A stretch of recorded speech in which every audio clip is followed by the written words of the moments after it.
Good evening and welcome to this evening's meeting.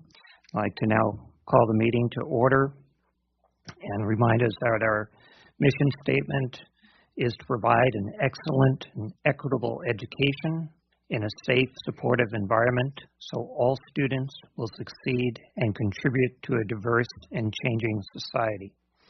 One other reminder is that school board regular meetings now begin at 6 p.m. and we ask that you check out the school board's website for a full listing of available viewing and listening options. And to start us off, we'll ask our choir to lead us in the Pledge of Allegiance. If you please stand.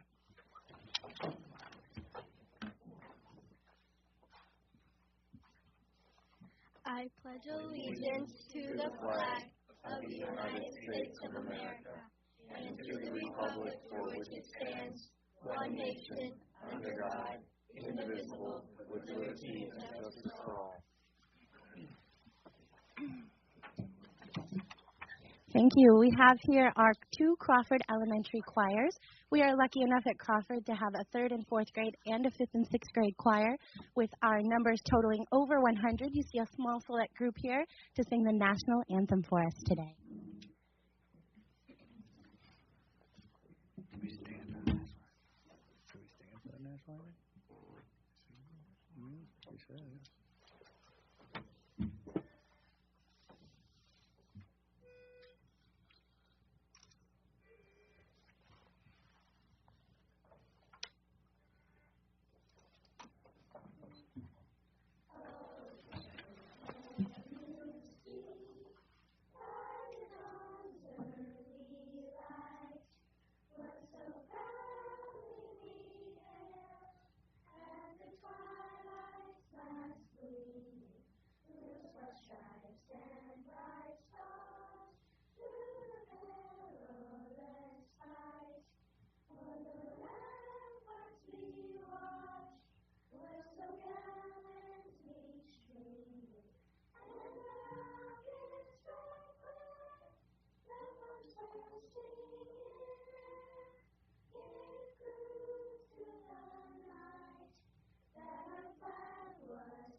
And my name is Nicole Lawrence. I'm the music teacher at both Crawford and Anderson Elementary. Now the kids are going to introduce themselves. Evelyn Dalton, 6th grade. I'm Bailey Flaherty in 6th grade. Harper Johnson, 6th grade. Cambridge White, 6th grade. Maddie Daniels, 6th grade. Josie Daniels, 6th grade. Layla Hawk, 3rd grade. Aiden Trezino, 5th grade. Caitlin Devon, 3rd grade. Charlie Daniels, 3rd grade. Isabel Tapley, 3rd grade. Ava Flaherty, 3rd grade. Hadley Hughes, 4th grade. Haley Fenner, 4th grade. Brennan Trezino, 3rd grade. Fallon Buckner, 3rd grade. Michaela Ross, 4th grade. Ethan Olenis, 3rd grade. Gavin Olenis, 3rd grade. Brent Stolen, 3rd grade.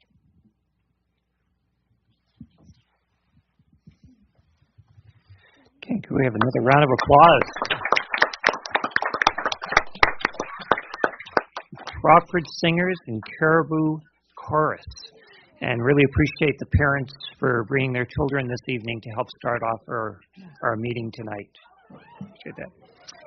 And Ms. Tuttle, if you could call the roll, please. Mr. Jerome. Here. Colonel Bondurant. Here. Colonel Fisher. Here. Mrs. Sanderson. Here. Mr. Rice is excused. Mrs. Lambert. Here. Miss McConnell is excused. Miss Morati. Here. Mrs. Dominique is excused. Mr. Doran. Here. The board has a quorum.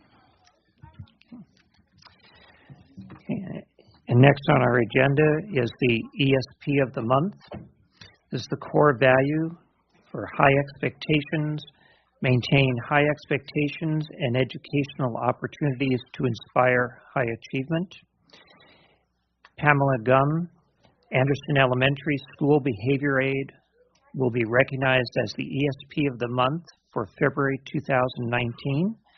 Stacy Stansel, Anderson Elementary School Principal, will make the presentation.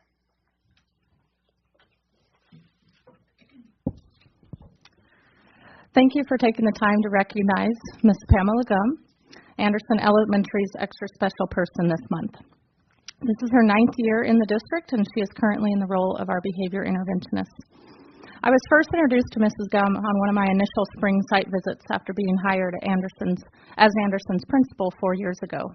Former principal Sherry Merrick told me then how incredible Mrs. Gum was and how she would be an invaluable asset to my new position. I knew right away that Sherry was correct in her assessment. Unfortunately, for my sake, Mrs. Gum decided to take a position with our district's ABLE program that year. I didn't realize until her return the following spring what an integral part to Anderson she was and continues to be. Her knowledge goes beyond her title. Her time with ABLE was a blessing in disguise for Anderson, as it's provided her training and skills to support the most challenging of student situations and provide feedback, strategies, suggestions to staff. Thank you, Pat Turner. I'd never leave the building without the confidence and ease of mind that Mrs. Gum will handle any need that may arise with students, always communicating effectively with parents as well. I've utilized Mrs. Gum's expertise in providing classroom student supports, modeling student management strategies for teachers, facilitating training for staff, whether focusing on the CHAMPS model or behavior intervention strategies for our paraprofessionals. Mrs. Gum loves clear and consistent procedures, and she loves data, all of which helps our school run like a well-oiled machine. She readily assists with collecting behavior intervention data through our Rethink program, along with facilitating functional behavior assessments and behavior intervention plans. She always plays a role on our school crisis team each year, as well as each summer volunteering her time on interviewing and hiring teams with me. She never says no to an extra duty I may ask of her, and never shies away from anything that will support our school. One of the qualities I value most in Mrs. Gum is that she is an eager learner.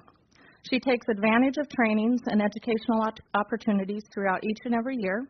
Currently, she is a full-time student at UAF, pursuing a bachelor's degree. We're lucky she didn't have class tonight, so she could be here.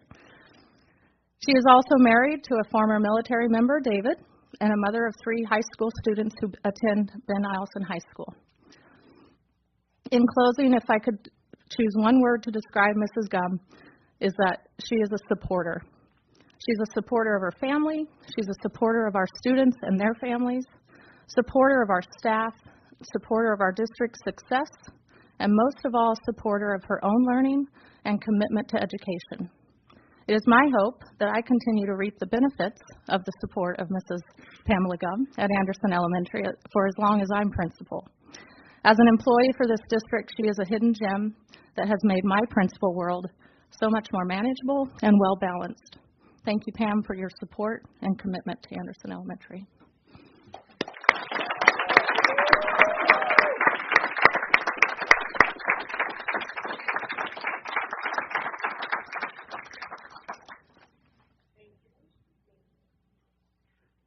I can't right now. Okay. I usually have a lot to say, but thank you. We're only as great as our team is, so I've worked for lots of great teams. If you would go down Sure thing. aisle, so you can get lots of handshakes. Awesome, right?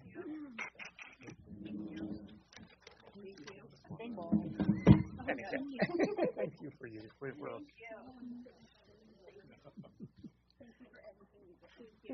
Thanks, sir. Hey, Taylor. Good to see you. Good to see you. Thank you.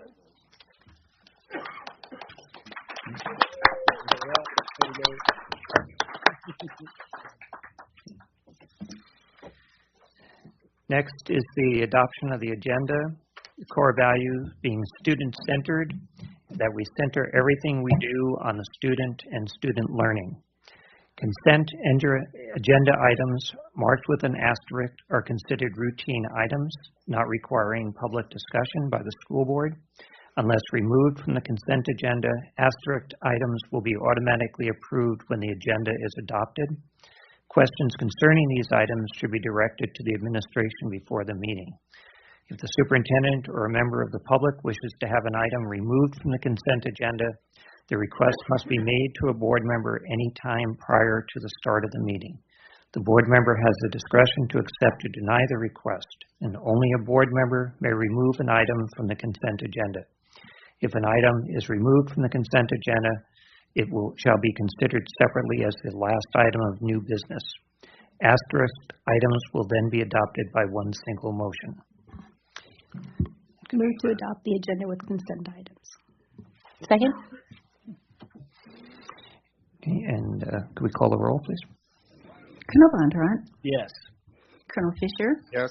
Mr. Jerome, Yes. Mrs. Sanderson, Yes. Mrs. Lambert, Yes. Ms. Marati, Yes. Mr. Doran. Yes. Motion carried. The presentation on agenda items. Any person wishing to speak on an agenda item, those are action items or reports. Read the consent agenda. I'm sorry. Oh, that's right. Sorry. I'm still a newbie.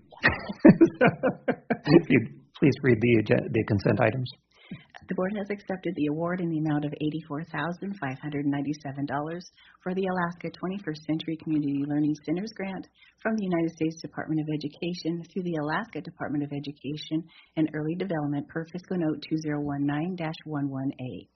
Accepted the award in the amount of $25,000 for the School Improvement Planning Grant from the Alaska Department of Education and Early Development per Fiscal Note 2019-26. Approved Anderson Elementary School's request to raise approximately $2,500 through a school readathon from February 25th through March 8th, 2019 to purchase books and book repair supplies for the school's library. Approved Joy Elementary School's request to raise approximately $1,000 through the school's Spring Scholastic Book Fair to be held February 15th through the 22nd, 2019 to purchase books and supplies for the school's library and provide books for classroom collections. The board has approved Midnight Sun Elementary School's request to raise approximately $1,200 through the school's Spring Scholastic Book Fair to be held February 18th through the 22nd, 2019 to purchase books, supplies, and equipment for the school's library. Approved Tickassook Browns Elementary School's request to raise approximately $2,000 through the school's Spring Scholastic Book Fair to be held February 11th through the 22nd, 2019 to purchase materials for an enhanced learning area in the school's library. They have approved Wood Rivers Elementary School's request to raise approximately $2,500 through a month-long readathon from mid-February through mid-March 2019 to purchase books and book repair supplies for the school's library.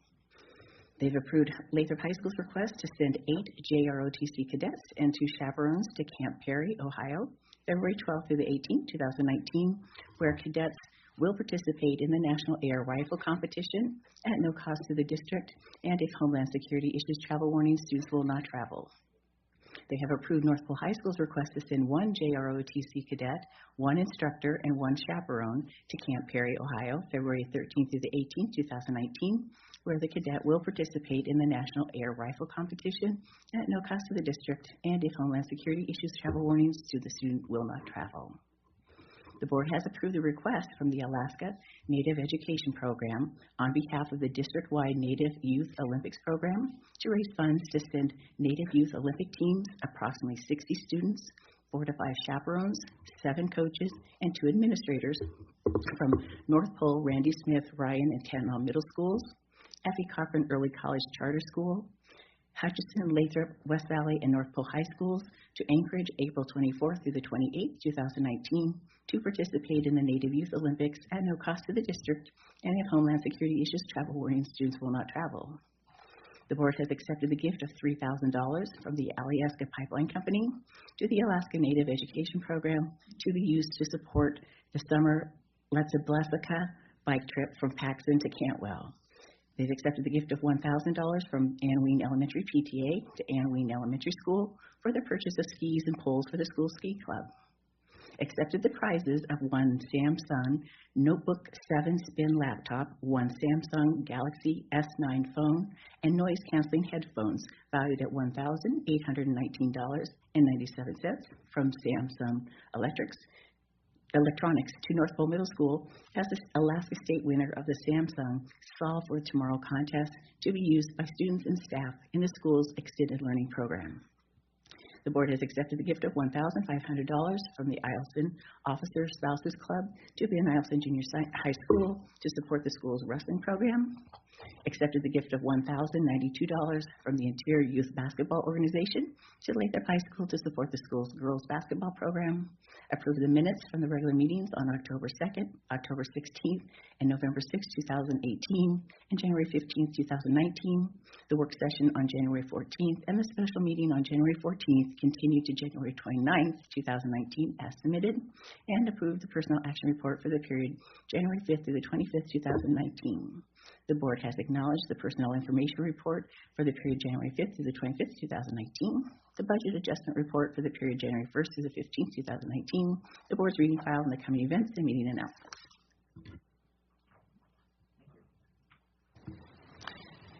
Okay, next is our presentation on agenda items. Any person wishing to speak on an agenda item, action items, or reports will have 3 minutes to testify when that item is before the school board for discussion. There is a limit of 1 hour total testimony per item. Public comments on non-agenda items. Our core value is collaboration. Engage with students, families, staff, and community to support student success. Public comments on non-agenda items are limited to 3 minutes per person for a maximum of 1 hour. People on the sign-up list will be called first, and then if there is time, people who did not sign up may address the school board. A person testifying must state their name and city of residence for the record. Board members may ask questions for clarification. Although there is time at the end of each meeting for school board and superintendent comments, some concerns may not be able to be addressed immediately as additional information may need to be gathered. Okay. So on the sign-up sheet, first I have Sandy Ryan.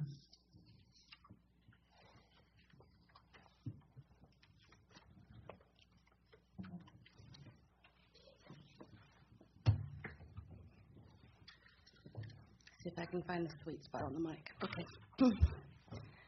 My name is Sandy Ryan. I live in Fairbanks. I currently serve as the Fairbanks Education Association president. I came today to say thank you and to share some of the things that have been going on with the association over the last several months. Each and every one of you should be receiving an electronic newsletter. Many of the administrators and execs also receive it. In each one of those, there's usually some happening. Something's going on, but I've never given you a report about what's happened. So I thought maybe since tonight was the State of the Union, I should maybe give it. So some updates of what's happening. Last year, we started looking at workshops that teachers and counselors, librarians, therapists, psychologists, and other people that belong to Fairbanks Education Association have requested. We started with a simple restorative justice class. I contacted Dr. Duke at the university. He said I would love to do it. We fed them. That's important. When people give up their time after school, we feed them. And so our union hall holds about 25 or 30 comfortably in a classroom setting. We had a waiting list. The class was a great success. We continued throughout last fall, not this immediate, but the fall before, looking at different workshops, working closely with teaching and learning. We put on things as diverse as how to conduct a successful parent-teacher conference to Google 101 and what does it really mean. We then said maybe we should ask. So we continue to ask at a broader base. And so what we did is we sent out Google surveys and forms, and we were able to get input from our members. The questions were twofold. We wanted to know what, and we wanted to know who. What would you like to see, and who do you think would be really good at getting it? The outpouring was amazing. Over last spring, we were able to offer 18 different sectionals on Saturday mornings. These are your teachers, your counselors, your librarians, your psychologists that have worked very, very hard throughout the week and have then got up at the 9 o'clock call to attend a class, or members giving back to members and conducting it. Again, working with teaching and learning, we were able to offer a 1-credit class. We continued this year with a blended opportunity, working closely with the National Education Association for some support funds. And what we have offered is an in-depth dive into Google Level 1 certification for educators. This ends in a 3-hour grueling exam. It's not an easy accomplishment, and we had several that completed it successfully. We are now in the midst of looking at National Board Certification for Jumpstart. In fact, there's a class right now going on that I left. And so, again, these are people giving their time, and there's a way for them to get credit out of it as well. Finally, we'll be looking at the whole educator. So we'll have a wellness program in a couple of weeks. And one of the biggest success were our custard making classes, where I learned that I really can't count, even though I'm a math teacher, because I always overfilled them. And I always got in trouble by the instructors. All in all, over the past year and a half, we have seen over 400 educators come through the doors in various forms offering the classes. I just wanted to share that with you. And if you have any questions, let me know. Okay, thank you. Any questions from the board? Thank you. Okay, thank you. We appreciated that state of the FEA. And next on my list is Kate Wool.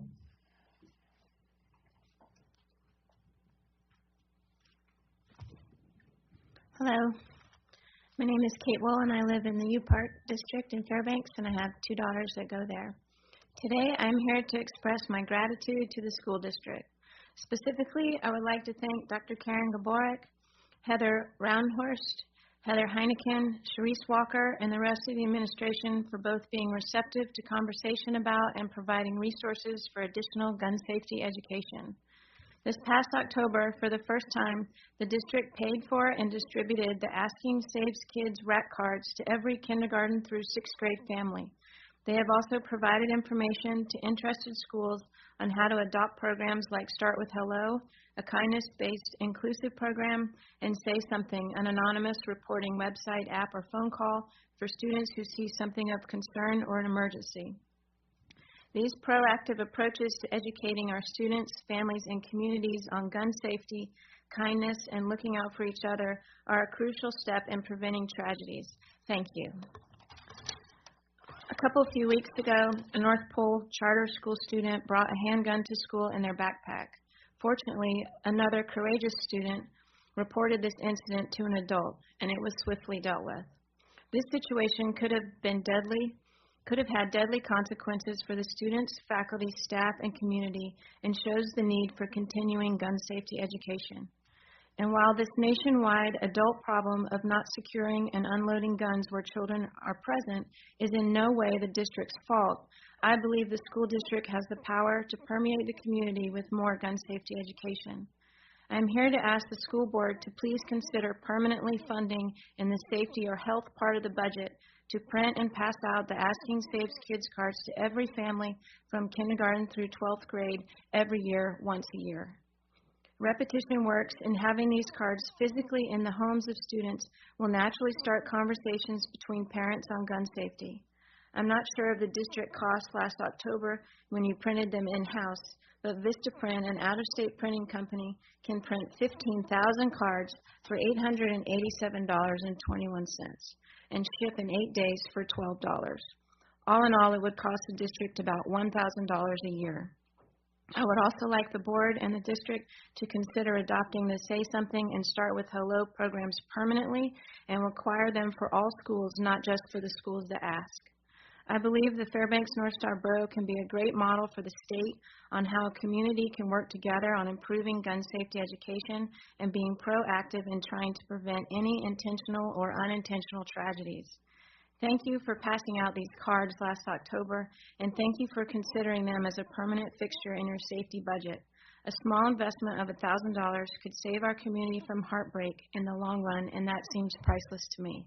Thank you.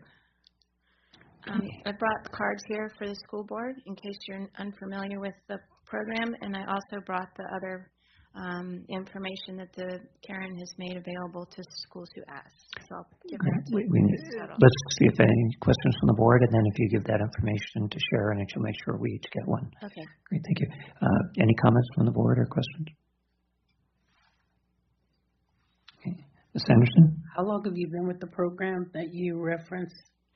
So we started the Asking Saves Kids program at University Park 5 years ago, and it's been very successful. I think repetition helps. We pass it out twice a year in parent packets, once at the beginning of the school year and once at the end. Okay, I don't see any other comments. Thank you for your work and your comments tonight. Next on my list is Randy Pitney.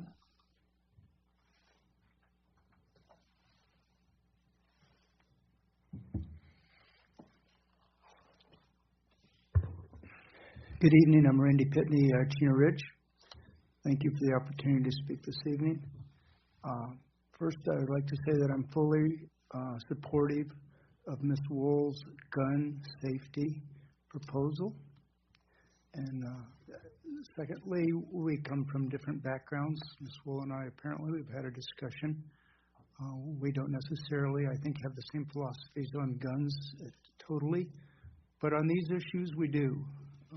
Firearm safety, or gun safety, gun storage safety, and adult responsibility. And there's two factors to that. One, to make sure your own guns are secure so that no unauthorized person can get to them. And two, make sure that where your kids are visiting houses, that there's not guns out available to them. The National Rifle Association, and where I'm a member, and also USA Shooting, Olympic Shooting, which I'm a member, are both fully supportive of these, and they advocate them greatly. As the fire department has a stop, drop, and roll, and you've heard campaigns about wearing your seatbelts and don't smoke and say no to drugs and da-da-da-da-da, the National Rifle Association has a program called Eddie the Eagle, that says, and you may all be familiar with it, but if you see a gun, don't touch, leave the area, tell an adult. Those are great. What Ms. Wool has here, though, is educating people ahead of time so that the guns aren't present, so they're not out there, so somebody can see them. I saw her article in the paper the other day, and we don't know each other especially. And we found that there were several areas we probably were best not to discuss. But on those three elements there, I'm fully supportive of her thing. Thank you. Okay. Thank you for your comments. We have some questions from the board. Ms. Moratti. Just a quick clarification. What was the name of the NRA program? Eddie the Eagle. And actually, when I was the coach at the university rifle team, we took 2 and 3 student athletes out to different schools that would allow us in. And put these programs on. They have 3 segments for the program. One for kindergarten, 1st, 2nd, and then 2nd, 3rd, 4th, and then 5th and 6th grades. And they go out, and there's coloring books for the kindergartners and things, but it's just like the stop, drop, and roll. The National Rifle Association copied it from there, I'm pretty sure. Or their marketing people did. But you see a gun, don't touch it, leave the area, tell an adult. Stop, drop, and roll. Great. And just thank you, Mr. Pitney and Ms. Wolf, for bringing this to our attention. I appreciate it. Any other questions from members of the board? Okay, I don't see any. Thank you for coming tonight and your comments. Okay, that's the end of the sign-up list. Is there anybody else who would like to testify on a non-agenda item?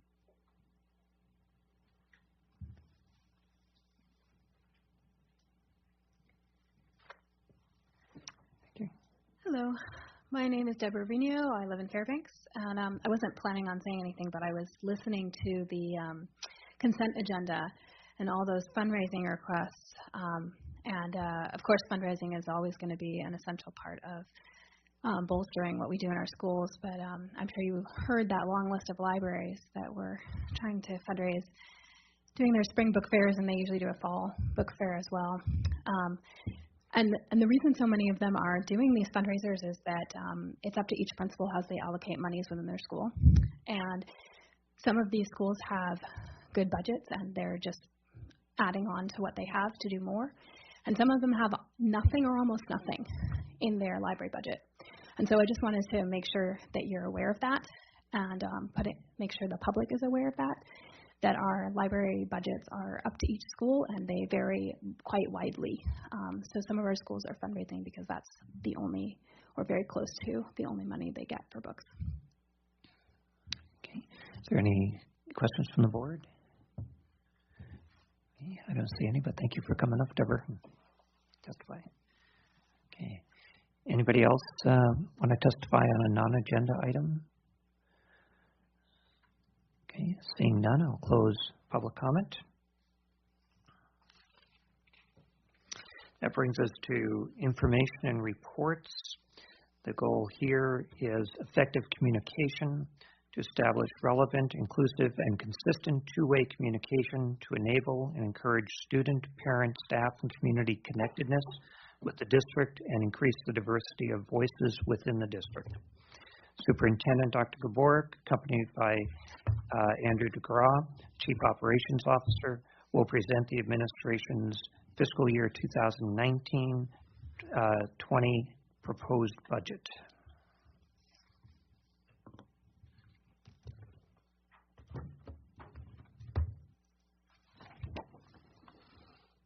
Okay, thank you. So I believe Sharon will bring up the document that we have online. So I'll try to point you to pages as we go through. Andy and I are happy to be here tonight. This is the culmination of, sweet spot, like Sandy said. Find it. Culmination of a lot of work putting together the proposed budget, and just so the public understands, this is my proposed budget to the school board. This is phase 1 of our budget process. The school board will then go through a series of work sessions, and by the end of March, actually the Friday, the March 22nd, make final decisions about your recommended budget to the borough, which needs to be delivered to the borough by April 1st. Then we wait to see what the Borough Assembly does, and then the board will come back, and depending on what the revenue is from both the state and the borough, then make those last decisions for approved budget. So this is the beginning of our spring budget season, as we like to say. And so I want to thank a couple people, Heather Heineken and Sandy Weaver in the back room. They do hundreds of hours behind the scenes putting this together. So they make Andy and I look good. That's how that works. So they make sure the numbers are right and they pull everything together. And then Rebecca Herbie also, who puts together these forward-facing documents, this whole book, and brings together the pictures, and by the end of approved budget has lots of interesting things in there to support budget and that illustrate the district's mission. So this is our second year with my budget file. Everybody has taken on my budget file fully and learned how to make our budget very transparent, which is the goal of my budget file, and much more user-friendly, which it did not used to be user-friendly at all. So this is a huge step forward. This is the second year of this overhaul. It will also, as I've mentioned a couple times, will be very helpful to us. The new ESSA federal law requires transparency with regard to budget, and so that you can show how funds are allocated to schools and why funds are allocated to schools, and if there are discrepancies, which there sometimes are, depending on student need, that you can very clearly explain what those discrepancies are. So I would like to go through my presentation entirely before we go to questions, and I'm just going to give sort of that 30,000-foot view, and then we'll take questions after that. So my philosophy with regard to the proposed budget, my attempt is to reflect the sentiment that I believe I've heard from board members this fall, and that's a shift from long-term planning for uncertainties in revenues and expenditures, a shift from that to meeting the needs of students in the current year. So that is where I'm coming from with regard to this budget. This budget, my proposed budget for the next school year, maintains essentially our current level of services for students with a few investments, few critical investments here and there. So we'll start with fund balance, and the page that I might refer you to is page 1. And so many newspaper articles last year, lots of media. interest around fund balance, which has many different meanings, but just basically available funds that the district had. A lot of news coverage about the $33 million that we ended the year with. So I'm gonna do some math from there to talk about where we're at with that, with this proposed budget. This school year, the current school year, we had a planned utilization of $12.7 million. 6.4 of that was from general fund balance that we committed, and then also about 6.3 from other funds. So just our planned utilization in this year takes us down to just over $20 million. Then, before December was even over, we had two unexpected utilizations of fund balance.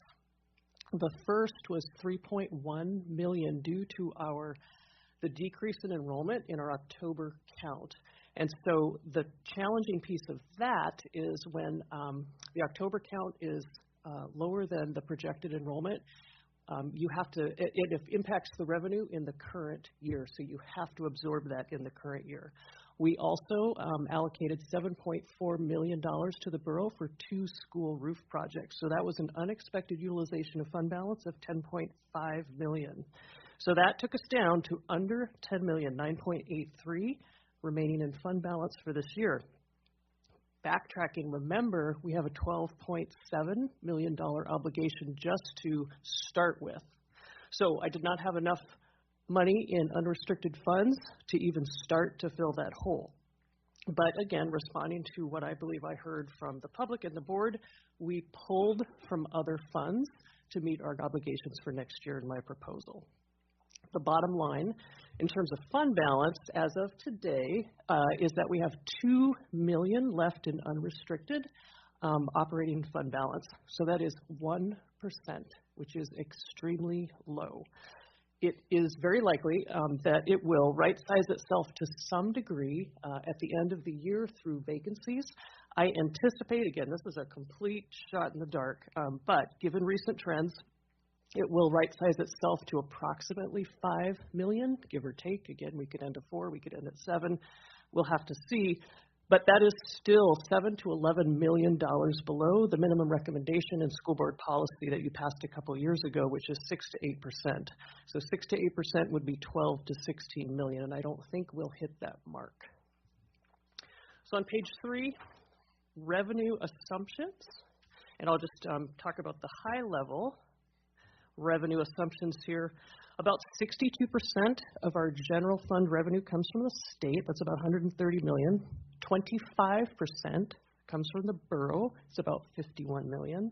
9% comes from federal funds, and 4% comes from other sources, and that includes use of fund balance. In this proposed budget, I am assuming no change to the base student allocation, $5,930. I have accounted for the decrease in enrollment, and so how that will impact our revenue next year. It's important to remember that when we had the projected student enrollment, we're down over 300 students, and then our projection for next year is down even 95 lower than that. So we're looking at a difference of about 450 students from what we were projected this year to what we are hoping we'll have next year and what next year's revenues will be based on. So that is a significant change. I am assuming that the $3 million from the forward funding from last year's legislative session will be intact, and I'll talk about the legislative session in a bit.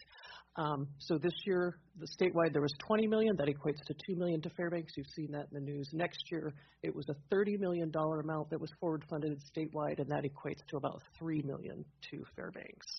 I've also assumed the same level of local contribution as last year, so about $51 million. Just a note, and I think the board, we need to have more conversation about this, the local contribution has dropped about 9% in the past 3 years. Our enrollment has dropped about 4%, so some conversation there is probably in order.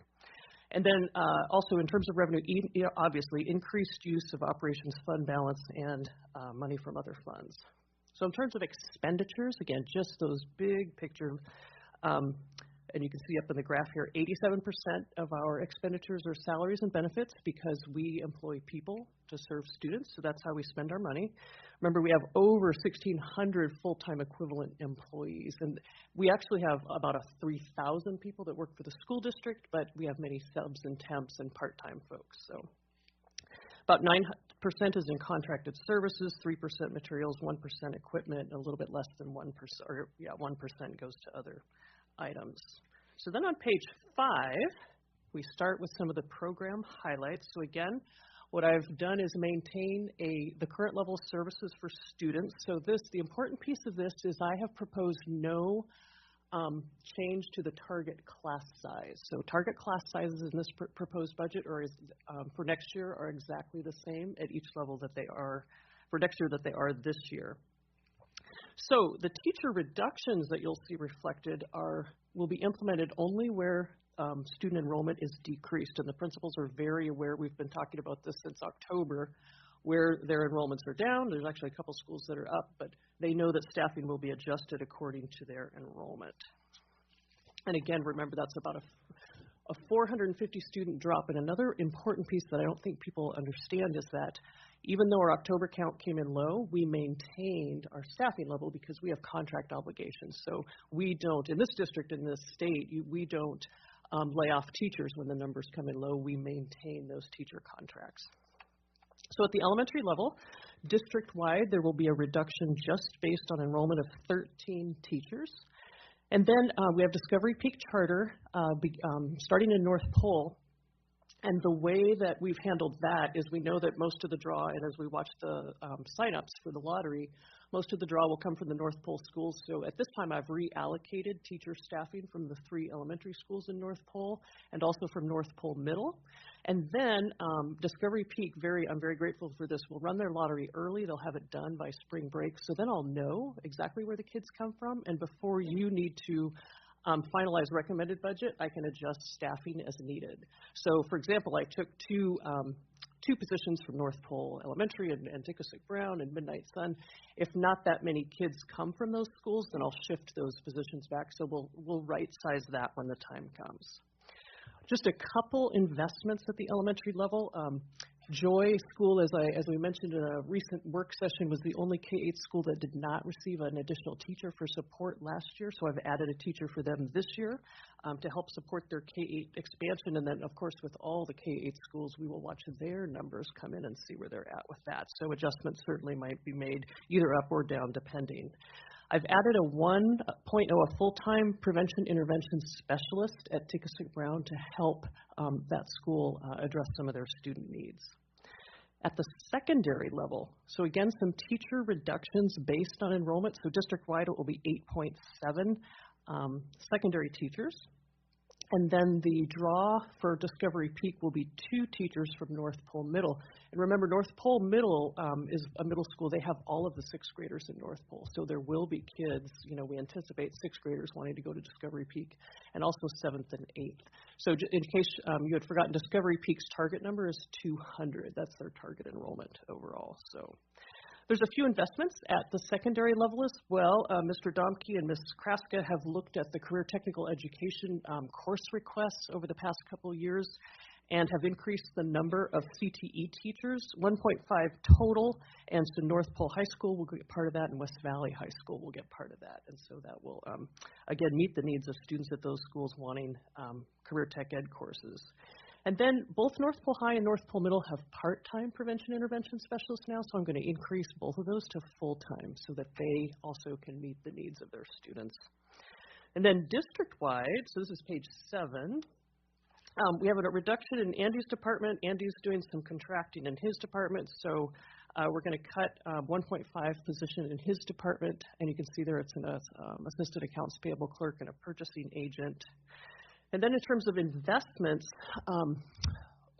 we've had conversation for seven years about needing to reclassify many of our support staff, our ESSA positions. We've struggled with how to get at that.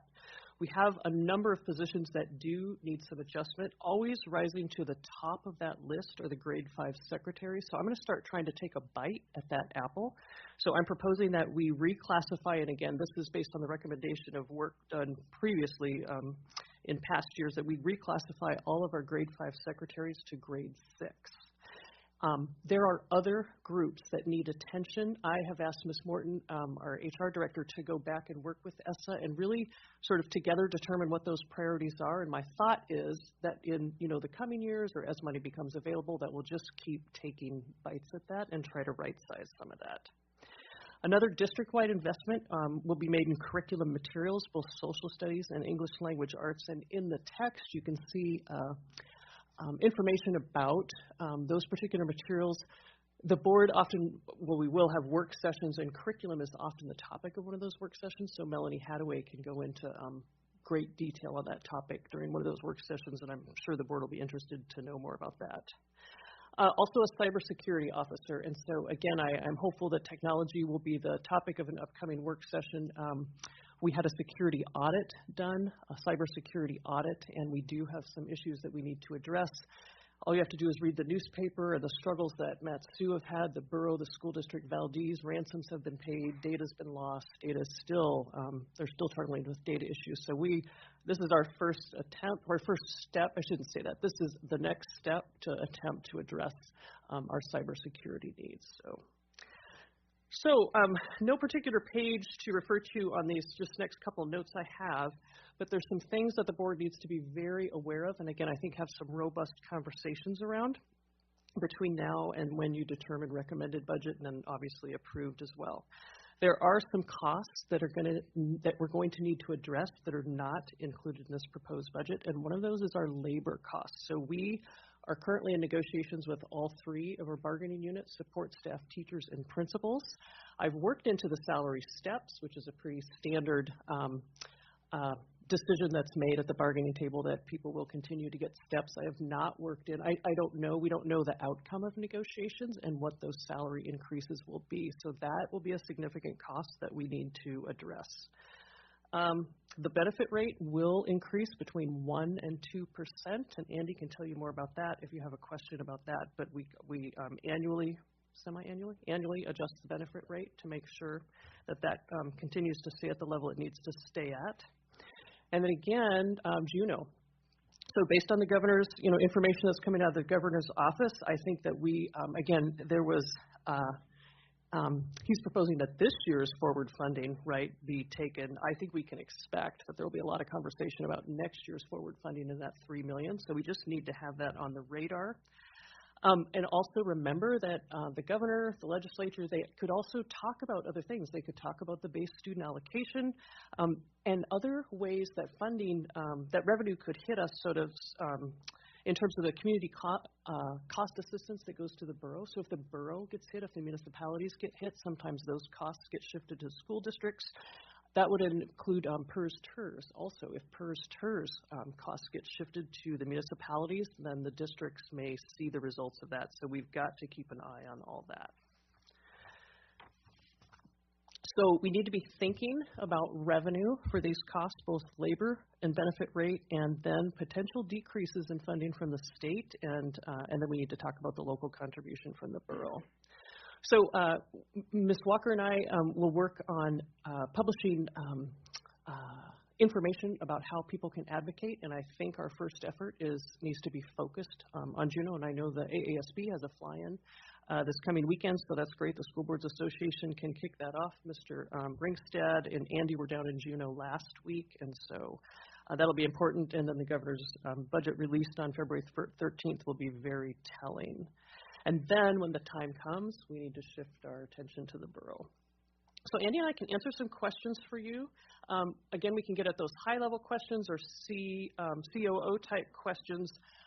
My recommendation would be if there's lots of questions about a particular department that we collect those, and people are listening, so they'll take notes. And then what I think Ms. Dominique and I will do, and our conversation was, we meet Friday to talk about agendas, and I think we have 4 work sessions scheduled, so we can say, hey, we know we want to talk about curriculum, we want to talk about technology, and schedule those so that you guys can really do some deep dives into that. So with that, we're open to questions.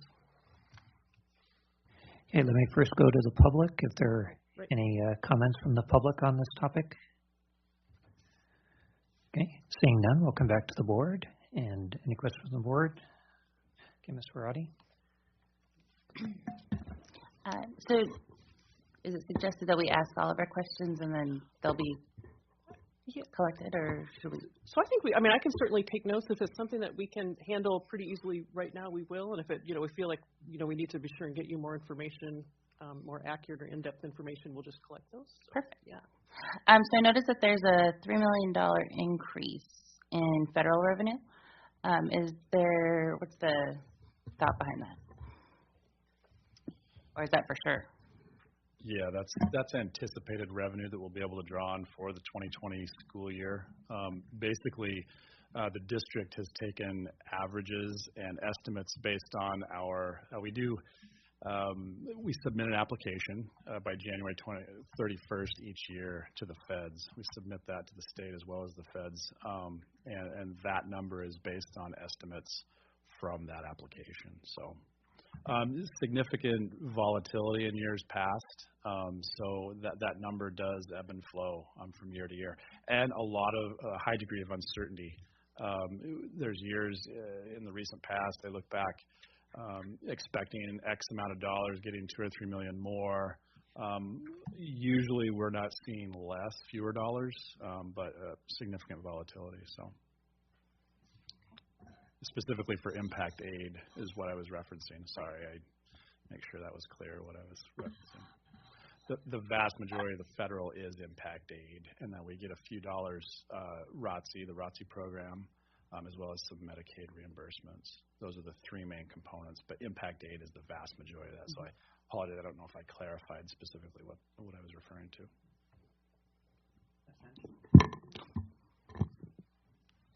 Well, thank you for your presentation, and I'm glad to see the increase for the North Pole Middle, North Pole High School, considering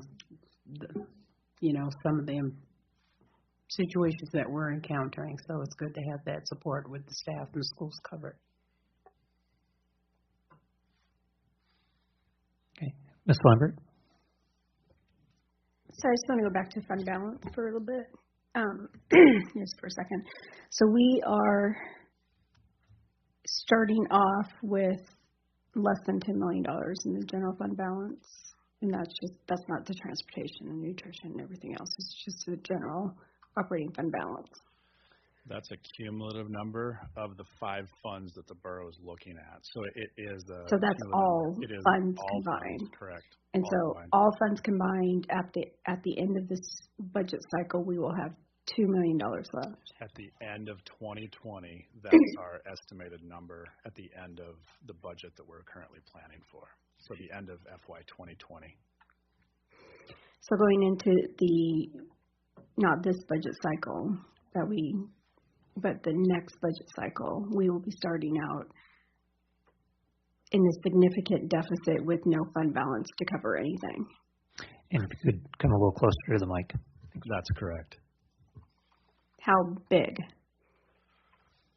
Well, as Dr. Gaborik referenced, currently this year we had about a $12.75 million hole that we had to cover. That without knowing exactly how much labor costs, benefit and salary costs that we'll be looking at in negotiations, this negotiating cycle, it's safe to assume that it would be at least that 12.75, likely higher than that we'd be looking at. I would say almost double.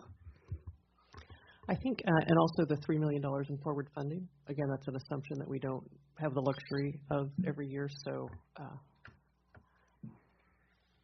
again, high might be 18 million, low. Yeah, I mean, it'll be a big number. The board's going to have to make some hard decisions. Just on a philosophical point, I disagree with using all of our fund balance for this year. I know the board has already spoke, but I personally disagree with it because I think that the abyss that we're going to find ourselves in the next year, we're not going to be able to recover from without significant revenue sources, including the borough actually stepping up and probably maxing out. Okay, Ms. Norati.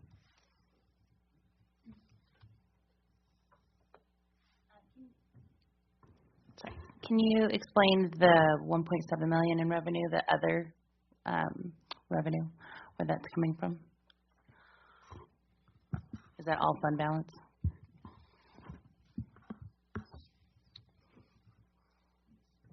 I want to make sure I know exactly what number you're referencing, Ms. Marati. It's on the smaller one, the 37 page.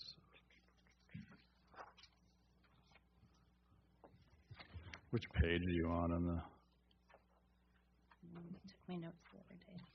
So if you're in the budget book, it would be on page 22, other financing sources at the bottom, right? Oh, okay. Are you looking at the difference number? Mm-hmm.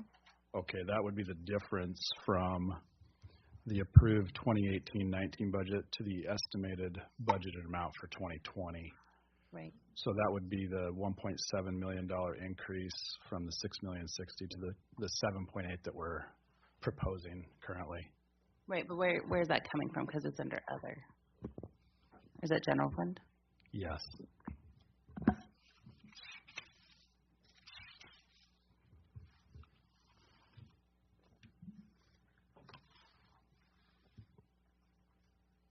Did you have other questions? Okay. So I noticed that the school district is going to see a decrease in SPED support staff. In your opinion, can we afford a cut to SPED support staff? Or am I reading that incorrectly? Right, so I think that would be a great question for Derek to answer at a work session. He could really talk through because their staffing is based on student needs and where they're seeing kids and populations of kids. So I think if we could save that one for him and he could kind of walk through that. Yep.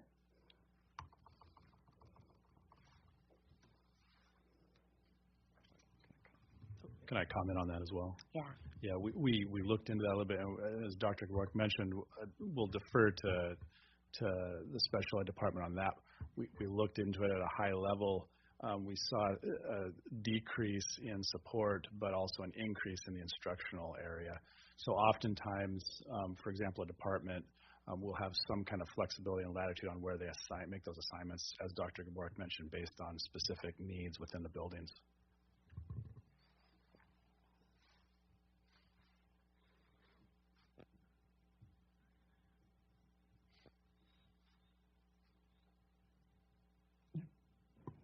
I'm looking at the student enrollment for per school.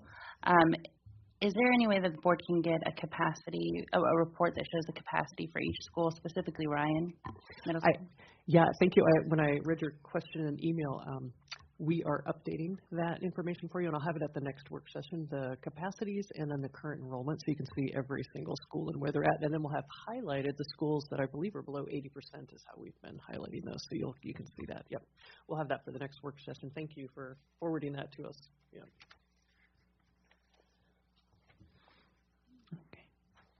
Okay, and I have a couple of questions.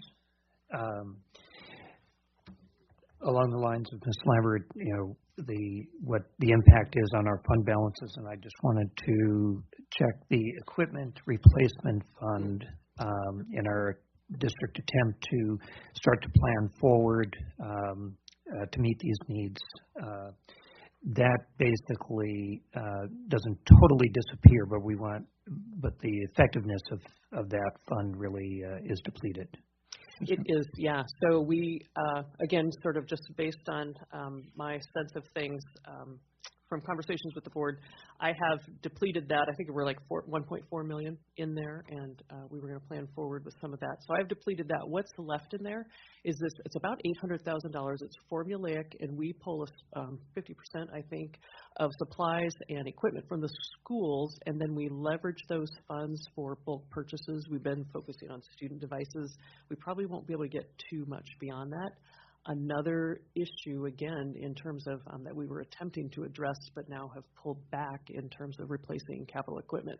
And the biggest example is in our maintenance department, and again, our fleet vehicles, 12, 13, 14 years old. And so we were trying to move in that direction, and now we're not. So at some point we've got to, I think, address that. Okay. So again, underscores the as we pull down that fund balance extremely low, where it does bind our hands, especially as we go forward. It does, and it's one of those things. Completely recognize that the priority is always on the classroom and support to students, but to run a school district, you need things like trucks and equipment and supplies and that sort of stuff. It's really it doesn't sort of motivate anybody to go advocate to Juneau for for equipment, but without a plan, again, at some point we're going to be suffering. So, thank you. My other question was on page 3. Those percentages at the bottom, which are for the 1920 school year, for salaries and contracted services, etc. It brought to mind that the state used to use a 70% target for instruction, focus on instruction, and if I'm correct, that besides that breakdown in the bottom, but direct instructional services to students would actually be about 79%. We have a chart of that somewhere. Do you know that number? Fairbanks always far exceeds that. Right. Yeah, you're pretty close. It fluctuates in the 76 to 78, 79 range from what I've seen the last few years. Right. Okay. And I think that's what it would be then in this budget. I think that's an important, even though the state doesn't hold us quite as accountable as they used to, but a good target for making sure we're serving kids. I think for the rural areas, they ended up waiving that so often that they made adjustments. And again, it wasn't impacting us, so I didn't track the specifics of it. Right. They've relaxed some of that statewide. Yeah. Okay. Let me check if there are other questions from the board. Ms. Marotti? So I ran some numbers, and I noticed some weird ratios that came up. For example, enrolled students to support staff ratio for Tixic, Brown, Barnett, and U Park and Arctic. They have lower student to support staff ratios than other elementary schools. And so I know this isn't a question that we can answer probably tonight, but it's definitely something I want on the radar. Also, in contrast, Weller and Wood River have higher support staff to student ratios.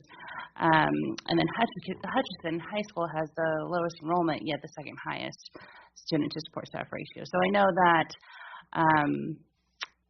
support staff is a high importance topic right now, so I just want to make sure, and equity as well, so I want to make sure that it all makes sense, that we have good reason for some weird ratios out there. No, thank you. Could I pause you just for a second? Yep. We have to make an announcement. Right. Yeah, right. We'd like to take a moment to welcome our radio listeners. If you are just joining us, we are currently on agenda item D, the information and reports. And just a reminder that the regular school board meetings now begin at 6 o'clock. Please check out the school board's website for a full listing of available viewing and listening options. That's the end of our commercial. You may answer. Thank you. Thank you. So equity, and that'll be a great conversation when we talk about federal programs. So remember, schools that are designated Title I do get additional funds, and often those funds are used in the form of support staff, so tutors and things like that. So I think we can. I sent that list and questions out, and we'll have folks respond to that. There's also a small schools adjustment in staffing for some of our schools, and this is more actually about teaching staff, but it does relate to support staff too, because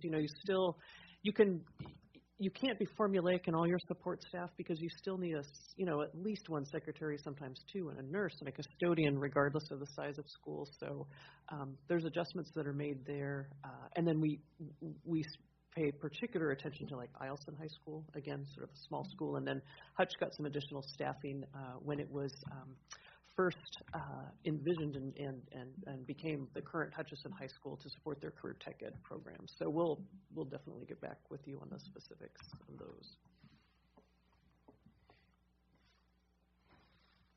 Okay. I'm sorry. Ms. Ferrati? Last one, I promise. Well, for now. So I noticed the decrease in the district admin staff, the accounts payable, and purchasing. Does the rest of that department, can they absorb that capacity? Yeah, I think my department is constantly looking at efficiencies. We've built in several new software tools in the last few years, and just constantly looking at how we can do the same job with more efficiently. In the end, I think it's important for us to keep an eye on the ball as far as our responsiveness and our level of service that we're providing for schools, because ultimately our efficiency, our effectiveness has either a positive or negative trickle-down effect to schools. If we aren't able to do our jobs, if we aren't able to provide that responsiveness to the schools, that negatively impacts students in the end. So we feel somewhat confident in this reduction. I will say, it's not without likely some heartache and pain's too strong of a word, but some efforts being made to be able to absorb these reductions. But I think I feel confident that we can get the job done and maintain a high level of service. Okay. Any other questions from the board? Okay, we want to say thank you very much to you and your staffs for the work on this. And I think for our listening audience, particularly want to make note of the fact that, as you mentioned, we have 4 work sessions scheduled for this, and there is 2 months of meetings to discuss this. So plenty of opportunity for us to hear from the public, and we would appreciate the public comment, both what you like and what you think we need to look at. I mean, those are both important things. And that I know we'll be getting down into more details as we go along, but really appreciate the overview that you gave us this evening. Thanks. And I would just encourage board members, as you think of questions, if you'll send them to me, and then we can prepare for them. So, and just, especially if we need to, pull anything together for you in handouts or things. So, thank you very much. Okay.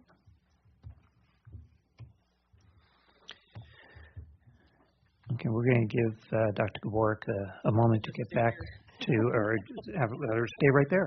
So next on our agenda is the superintendent's report. This is part of our effective communication goals. Establish relevant, inclusive, and consistent two-way communication to enable and encourage student, parent, staff, and community connectedness with the district and increase the diversity of voices within the district. And so Superintendent Dr. Gaborik will provide a superintendent's report. Thank you.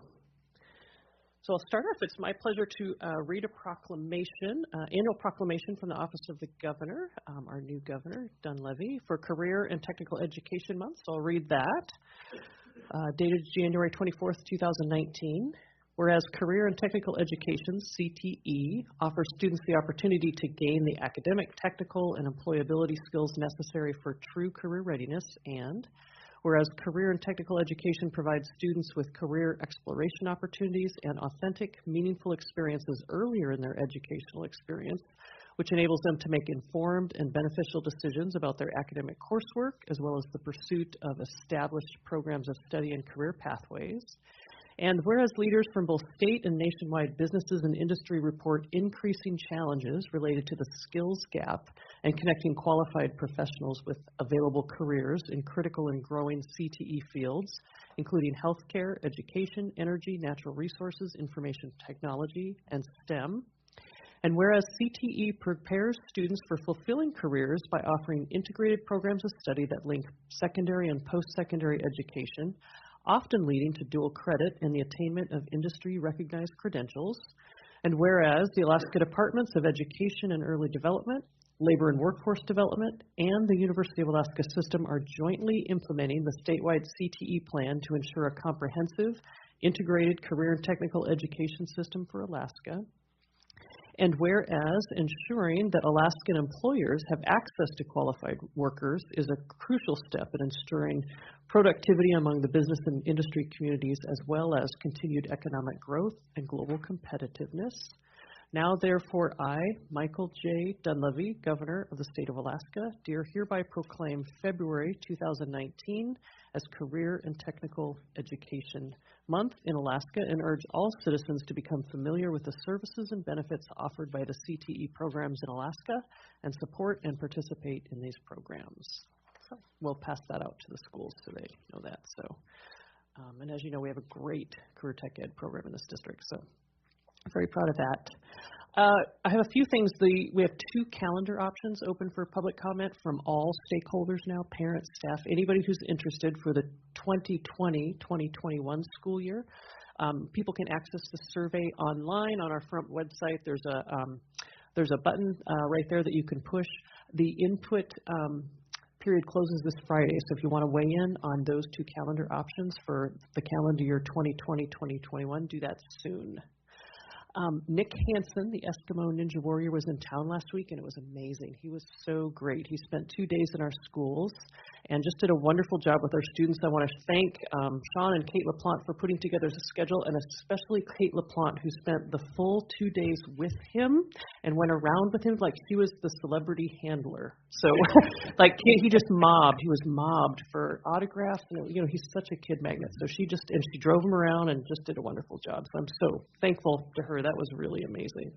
And Delta School District partnered with us to bring him to the interior, so they also enjoyed him for a day. So Nick is just terrific. So Education Elements is in town again this week. So Andy Shaw and Megan Hunick worked with our secondary personalized learning teams today, and I got this really excited email from Lathrop, and they're so inspired with their future plans. So that's just things like that are just heartwarming. Tomorrow, Andy and Megan will work with our district-wide personalized learning council, and so we'll talk about district-wide efforts and look forward. Negotiations have begun with the Principals Association and the Teachers Association. Those proposals are posted online, both from the district and from the associations, if anybody's interested in reading those.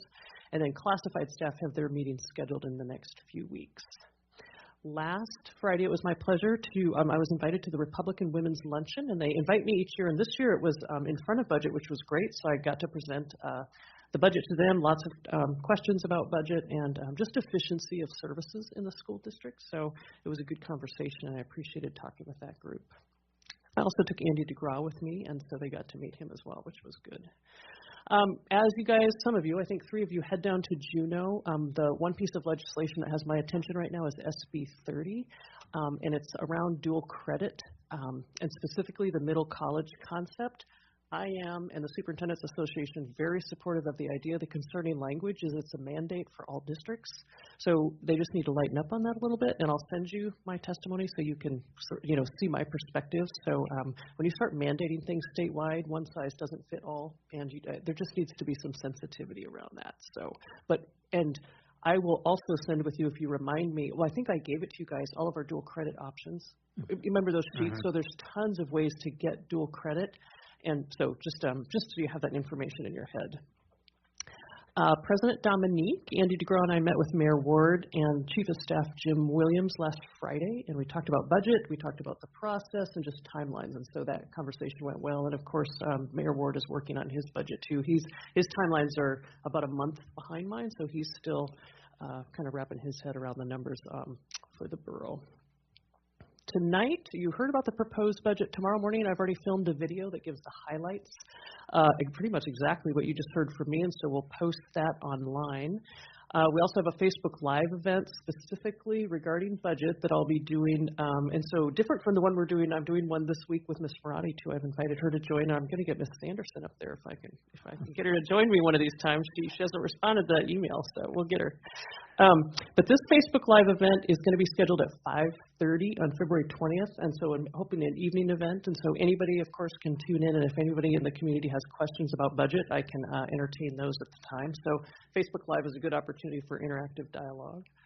And then next week I'll be gone, and so I'll be at the National Superintendent's Conference, and a couple big things are going to happen, and huge thanks to the school board because you've been so supportive of this. It's been a 2-year effort, 2.5-year effort. I'll be finishing my national superintendent certification program, and I will officially graduate, so that will be exciting. And then also that's when all 50 of the state superintendent of the year winners are acknowledged sort of during one of the big general sessions. So that'll be a fun event. So again, thank you so much for your support of not only my work here in the district, but also statewide and at the national level. So I really appreciate that. And with that, that concludes my report. So thank you. Okay. Any comment or questions from the testimony from the public? If I can get it out. Okay, seeing none, let's come to the board. Any questions you have for Superintendent? No? Okay, well, thank you very much for that support, that report. Okay. That brings us to action items, old business. With the core value of safe environment, provide a safe learning environment.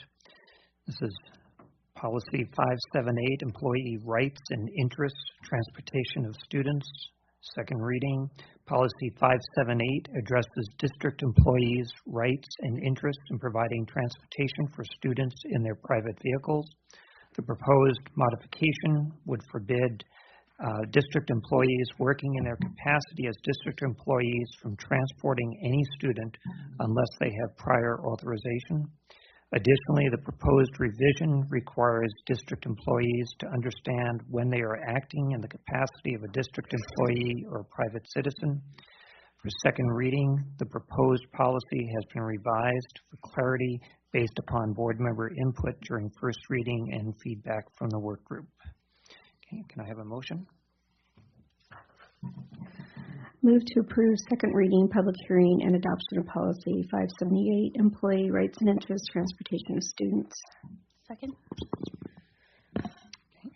So any comments from the administration? Yes, thank you. So I will open, and then I'm going to turn it over. We've got a team of folks here led by Ivory McDaniel. And I would ask that you let administration make our entire presentation, because I think we can answer some of the questions up front, and then so you can hear that. I just have a couple opening comments. So both of these policies are the result of years of struggling with these issues. It's not one particular incident that's prompted these, although when an incident does rise to a concerning level, the question has been, what are the guidelines around this? And needing clarity, or in some cases, something at all that provides guidance, guardrails basically to employees. So that is the goal. These policies are a response to rare emergency situations that do occur. I mean, they happen. And the goal is to provide guidelines that protect not only the employee, but also the district and also students. And we absolutely recognize the liability issues that are here. And we're very cognizant of those, but we've had a work group, and Ivory will describe the work group of multiple people who are involved with these issues. And we're trying to attempt to address the reality of working in public education and with kids, and being parents, and also being school employees. The challenge is that you cannot have a zero liability in anything in public education. It's just not possible with kids. If we were to do that, it would require that employees never respond to emergency situations with students, and we just don't feel like that's the goal. There are times when, and again, very rare, where it's appropriate. It's also important to know that many of our employees are also parents. They have their own children who interact with the children of other staff who are enrolled in the school district, and there are slumber parties, and there are rides being shared to practice and to school, and so the parent, again, there's more gray there than there's black and white.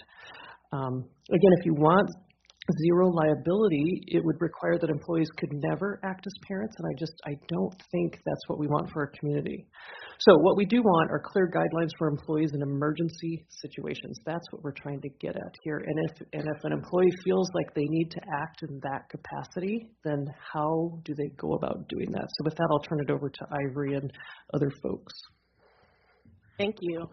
So I do want to start first by talking about the work group that has extensively worked on both this policy and the next policy that's going to be presented. We have a long list of people I had to write down just to recall everyone in the room that helped us. We had both the assistant superintendents, Sean Kraska and Kate LaPlante, that supported this work group. We had Sandy Ryan, the FEA president. We had the previous ESSA president, and also Jasmine Atkin-Browns when she came on board as well. We had Dave Foshee, the assistant principal at West Valley High School, Robin Taylor, the principal at Hutchinson High School, who also acts as the FPA president. We had two social services managers, Linda Franey and Leona McDaniels, that worked in the work group as well. And we had a counselor, Dr. Samantha McMorrow, in addition to myself, that extensively worked over this policy over the last year. We came together first last spring to draft the policy. We had extensive vetting throughout the district. We worked very extensively together, and then we took the policy to principals, asked the principals to take the policy to their staff. We received feedback from throughout the district, from principals, from different staff members, and we took that, we incorporated the changes, and in the fall, we all came back together as a work group to finalize that, and that's what came before you in the first reading. We took your feedback from the first reading, we revised it as a work group, we took it back to the principals, and this is what we've come to with the second reading. And so I'll just go through it quickly with you, and we can address any questions that you might have with the policy. And I just want to mention that we have done continual touch bases with legal counsel as well. Yes, sorry. So on my extensive list at the bottom also talks about legal. Yes, and we have closely worked with legal on this as well to ensure that we're meeting statutory requirements for mandated reporting and things of that sort as well. So absolutely, we work with legal on that as well. So as Dr. Gaborik indicated, it's a rare instance that this happens. And so the stance is that employees should not be transporting students. But in those rare and emergency situations, we wanted to provide parameters for those employees on what to do. And so the first sentence talks about the stance that you should not be transporting students. The second talks about what to do in those emergency situations. And the expectation is that the employee would notify his or her supervisor immediately on the need to transport that student so that there is an awareness of the emergency and how we can support both the employee and the student. The second paragraph of the policy is not a change. That is the current language that's in the policy. And then the third paragraph of the policy here indicates that we want employees to understand when they're acting in the capacity of a district employee versus that of a community member. As Dr. Gaborik said, our staff members, our teachers, our support staff, us here in the administrative building, we are also parents, we're also neighbors, we're also community members, and so we have to understand when we're acting in that capacity versus that of a district employee. And so that's the rundown of 578, if there's any questions on that. Okay. First, I think we go to public comment. Okay. So is there any public testimony on this agenda item?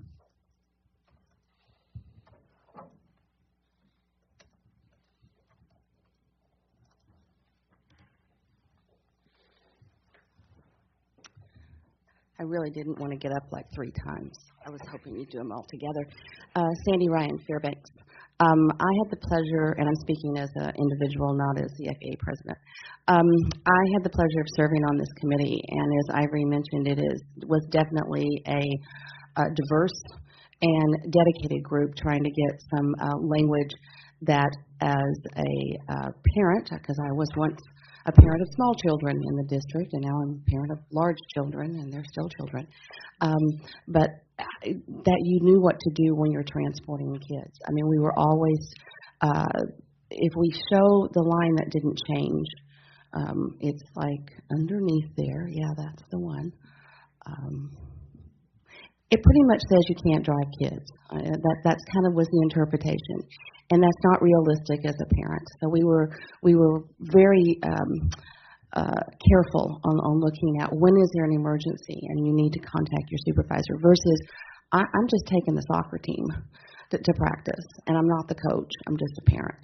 And we really wanted to make a difference there. And so as we share this with employees, with members of all the different groups, that were clear that the district employees will not be required by manager or supervisor to transport students either district or non-district vehicles. That was all that was there. So you were told that you are not required to, but it didn't say what happens if you did. So I think it's very important that we get the language in place. Okay, thank you. Any questions from the board? Ms. Lambert? No, okay. Thank you for your testimony. Anybody else from the public wish to testify? Okay, seeing none, we'll come back to the board. Questions or comments from the board? Ms. Lambert? So I wasn't here last time, but I did listen to all the questions and comments that were coming out from the December 4th meeting. So I remember 3 years ago we had a hearing in this room, and none of you were on the board at the time. And one of the takes that I came out with that, which I ended up voting no. It was an employment termination, and I voted no on it, was that you're an employee 24/7. And that's a district employee 24 hours a day, 7 days a week. And I disagreed with that because we are moms. We are other, that because we have others, we're not an employee 24/7. If you're in the military, you're an employee 24/7, and things apply to you, but that's not us. So I disagreed with that, but that's the precedence we set, that we are an employee 24/7 as a district employee. So there is no mom hat under that theory. There is no other hat under that theory. So I want to know what we consider as an employee. Are we, the timing of an employee, are you an employee?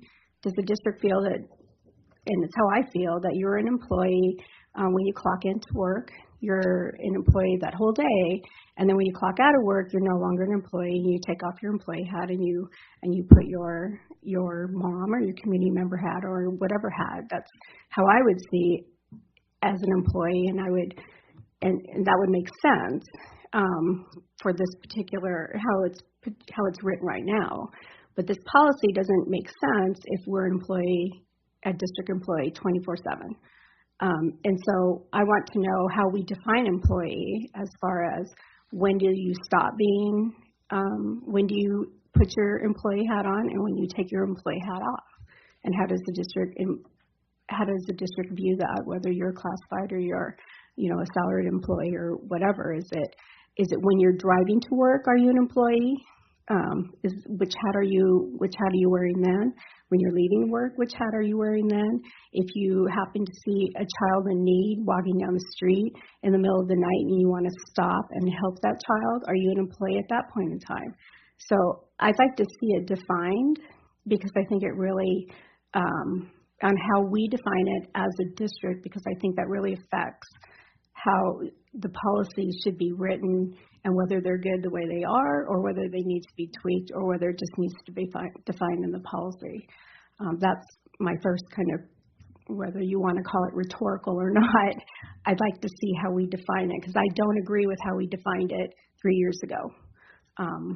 I just don't. I didn't then, I don't now. But that's the precedent we set 3 years ago. Different board, and I think we need to talk about that, how it's defined. So I don't necessarily have a big problem with this particular policy as long as we define it correctly. I do want to know what immediate means. Immediate means something different to everybody. Is it before, during, or after, and how much time? Is it notification, or do you have to get authority from your supervisor before you drive a child that is left at school home? I mean, I think that if your supervisor is there, you should get authority, and they should know before you drive the child home that you are going to do this, or whatever it is that situation is. Even in an emergency, unless the child is on the street, if we define an employee by 24/7, you would be able to get authority from your supervisor to transport a child in those circumstances. So I think we need a little bit more work. Staff want to respond to definitions or where you are with that, or do you want to take it under advisement right now? I don't think I can give an exact answer on how to define an employee, because I think that it really is situational, and it's just as you said with the whether it's an emergency, because what you indicated has an emergency of a student being left at the school and needing a ride home maybe would not constitute an emergency, opposed to a child that you see walking down the street when it's 40 below. So I just think it's all very situational. So I understand the concerns that you're bringing forward. I'm not sure that you're going to have a policy that's going to catch every one of those situations in its entirety very specifically. So this policy is aimed to provide guidance to our employees and protections for our students as well, that are in this gray area. And if there's questions that they have, then that they're communicating with their supervisor as well. We can talk with both the assistant superintendents. They know more about the ground level at the school building and how that's facilitated. But I think it would be very difficult to have a policy that has that specific in it. One thought might be too, again, and so if this needs more work, I hope we do leave ourselves some room for that, again, because we can certainly bring it back. Because we feel like we need to get there. We need to keep working to get there, because without this, we're just swimming with nothing. So again, if that's the will of the board, we'll take it back. But one thought might be working on ARs too, that, list example situations. I'm just thinking out loud right now, sort of different scenarios where that might clarify some of that. That's just an idea off the top of my head. Okay. Did you have a follow-up? Okay. So I don't. And then Mr. Jerome. I don't mind the ARs. We've done that before, and many of the policies that were more general in nature, and we followed up with ARs. But those ARs were also included with the policy, so we kind of had the idea. Mm-hmm. So that's what I was thinking. That maybe we could construct some ARs and bring those with, so that you can. That might be a way to do that. So. Okay, Mr. Jerome. I just wanted to touch briefly on this. My first comment is that good ideas are only good ideas when stakeholders are on board, and that's sort of my belief in a lot of this. And so I'm really glad that we did have all the input from the principals and teachers and everybody. And then sort of to play off of the "Are you an employee 24/7" is the other side of it, which concerns my constituency, is are you a student 24/7? Are you a student 24 hours a day, 7 days a week? And the obvious answer for me being no. When I'm in that building, I'm a student. The final bell has rung. I'm still probably a student until I leave that building. But again, with the case of emergencies, I am a student. Even as I walk home, I'm a student of the school district, but I'm also a private citizen as well. And so I think that having it in there that says it is the responsibility of all district employees to understand when they're acting in the capacity of a district employee or as a private citizen is important. And I think that, with policy in general, you sometimes have to engineer ambiguity in there because you can't address every possible black and white situation. It is a color of gray, so sometimes you have to engineer that ambiguity in there so that you have room to, when you have a hearing, address it as it was meant to be addressed. So that's just my take on it. Ms. Marotti? I appreciate all the hard work that the administration has done and staff has done on this policy, and I recognize that fully. I agree with the first two paragraphs. That third paragraph, though, I'm going to agree with Ms. Lambert and ask that it be clarified if possible. And then I have a silly question. I don't know what ARs are. Oh, sorry. Administrative regulations. So the guideline around policy is the policy sort of defines the what, and then the administrative regulation gets at how. So, the details of implementation. So that it just might be an idea that we could bring back. Okay. Other questions from the board? Ms. Lambert? So just to jump on what Ms. Marotti said is, I don't think it's fair that our district employees have to determine on each circumstance whether or not they're acting in their capacity as a district employer or whether they're acting in a private capacity. I think having examples laid out where they can give some similarities, like, okay, well, in this particular type of situation, I would be acting as a private citizen. In this particular type of situation, I'd be acting in my capacity as an employee, so that there's at least some guidelines around their decision making. Without the guidelines, everybody's going to have their own idea of whether they're an employee or whether they're not an employee. And so I think just having, maybe delaying for a little bit and having that AR, so not every situation, of course, is going to be outlined in an AR, but some general guiding principles where people can get an idea of, like, if I'm transporting my neighbor's kids to school in the morning, am I acting in my personal or my professional capacity? Or if I'm driving down the street, it's 20 below and I see a student walking and I want to pick them up and take them home, and it's, after hours, is that private or is that in my employee capacity? So just some general ideas where people don't have to guess, because there's some general guiding principles that are available for them to understand where their situation would actually fall. and I've got a couple of questions. I have a problem when I see forbids it's a very negative connotation and approach. And in actuality, the next policy we're going to be considering starts out on a more positive, proactive, a district employee in the performance, et cetera. And I would, I don't know if there was a specific reason to go to forbids, or that was, but I think a more positive approach on that, that says they shall not transport students, but just moving that a little bit. Is there a distinction between the phrase "in the performance of his or her occupational duties" and then the phrase "for school purposes"? They almost seem redundant, or do you have a distinction in mind on that?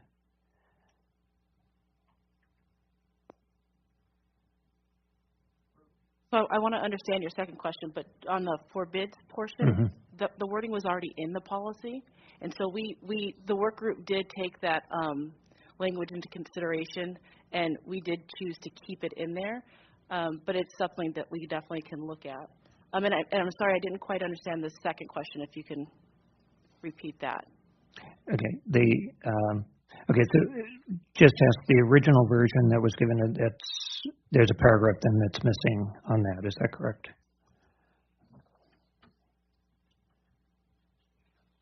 On the sheet here, when you go down further, on the next page.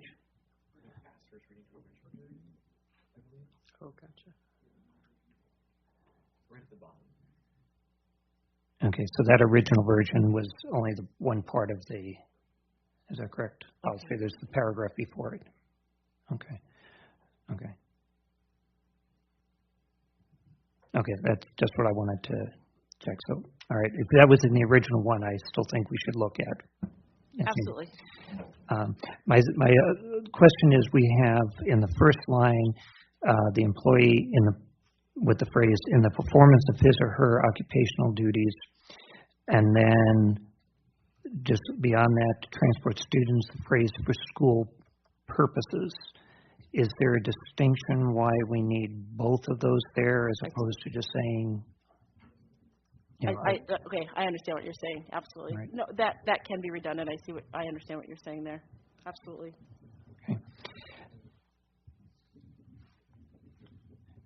Okay. Another question on definition: emergency situations, and I don't want to nitpick this one. I can go back and forth. I mean, sort of common sense as emergency, but on the other hand, it might not really be an emergency, but it's a real exception to make things work. Did you have any conversation in the group with that? We did. We had, it's hard to think back to all the different conversations and all the different scenarios. I think we were, or I know we were using the term or the phrase "in an emergency situation," an emergency type situation, similar to what you just said, Mr. Bourne. The exception, it's not the everyday occurrence. It's not more of an afterthought. It is an emergency situation. It's highly unusual, highly exceptional. If that helps clarify. Right, it does. And I just wanted to add, I agree with a little bit of redundancy in that. I think our intent is we mean the same thing in our performance of our job. Right. In our role as whatever it is we are, teacher, administrator, what have you. So, thank you. Mr. Jerome? In the part that says the board forbids any district employee in the performance of his or her occupational duties to transport a student for school purposes, could the nature of that redundancy be to specify the difference between a teacher acting in a school capacity and a student being engaged in something with school? Because the way that I see that, you could have a teacher acting in their occupational duty transporting students to a non-school something, but you could also have a school employee, but not acting in an occupational duty, transporting somebody for school purposes. Is that the purpose of that? Saying both occupational duties and school purposes? No, I would say both of those are very good examples, Mr. Jerome, but no, I don't. I think we were just trying to clarify language, but I see how you read both of those different kind of possible ways to transport a student. Okay. You could be a student going to a school activity, or you could need a ride up the road for something completely non-school related, but I could be your teacher and see that, and it might be 40 below, and I don't want you out walking in the cold. Yeah. And you have no coat, no hat, no gloves, and I in my opinion, I'd say that's an emergency, and I need to either assist or make some phone calls and get you some help. Yeah, thank you. So I guess from my perspective after that, I would want to, in my opinion, would be to keep that, just because I can see where that would be, where you could have those two different scenarios there. But that's just my take on it. Ms. Anderson? So I'm just uncomfortable with this still. I just think it still needs to be a little bit more clear, because I'm just looking at scenarios running through my head that I don't want to voice that could possibly happen, and have someone be liable or be in jeopardy, or have a situation that come up that they meant absolutely no harm. They gave a ride to a child, got them where they were supposed to be, but so do we know what other district language, if any, about these two policies? Do we have any other language to go on from other districts? I have not seen similar language within the state, within the other larger districts. I would say, though, about in terms of your comment about employees and them being liable during situations, this really is to provide them guidance on how to handle those situations. And it's not an attempt to trap or anything of that sort. This really is to provide guidance, because it's been such a gray area for several years of employees seeking guidance on this, and the district wanting to provide that to them and provide a consistent answer. And so that really is the intent. It really is a protection for the employee to provide that guidance to them. Okay. Ms. Lambert? So, a given situation, you see a kid walking down the street, you're going home, it's 20 degrees outside, negative 20, they don't have a coat on. So, if under this, I could make the decision that I'm not acting in my capacity, and none of this would apply to me, right? So I wouldn't have to notify anybody, because I make the decision that I'm acting in my private capacity because I'm not at school, and I'm not acting as a district employee at the time. I'm just helping a child in need, so none of this would apply. That's correct.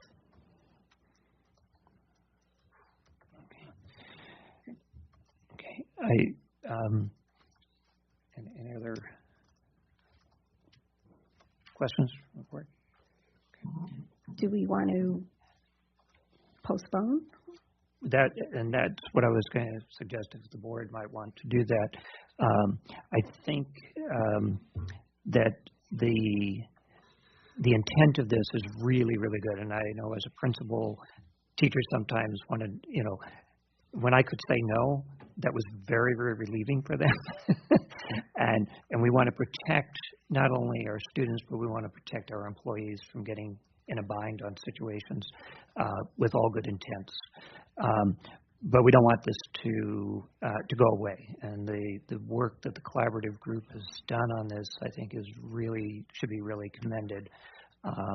And so with that said, let me bring it to the board. We do have some questions. We could, if the board desires, we could move to postpone so that it continues that process, but keeps it. Administration would be very supportive of that, and we'll just keep working it until we get it to where you feel comfortable that you can pass it, hopefully. Yep. Do we have to postpone to a specific time, or? You should, but if you don't, it's fine. I would say request future meeting, just because it's a large stakeholder group, and it might, we wouldn't have time probably to work on it for the next meeting, but we might, just because of posting requirements. So if you give us a little latitude there, we can bring the group back together. So. Okay. And the idea being sooner rather than later. Oh yeah, we'll get them together as soon as we can, but posting for the next board meeting actually comes up sooner than we'll probably be able to do the work, so yeah. Right, okay. Is there a motion from? So, well, I might say this wrong, but first of all, I just want to say thank you for all this work, and I just want the employees to have clarification as to, I want them to have some guidelines, because I don't think anybody should have to guess, at least some working guidelines. But move to postpone, do we second reading, or just, yes? You move to postpone second reading. Right, okay. Move to postpone second reading, public hearing, and adoption of policy 578, employee rights and interests, transportation of students, to a future meeting. Second. Okay.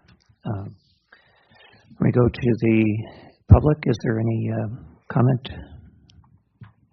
Seeing none, back to the board. Any discussion, questions? Seeing none. Sharon, would you call the roll, please? Colonel Fisher? No. Mr. Jerome? Yes. Colonel Bondurant? Yes. Mrs. Sanderson? No.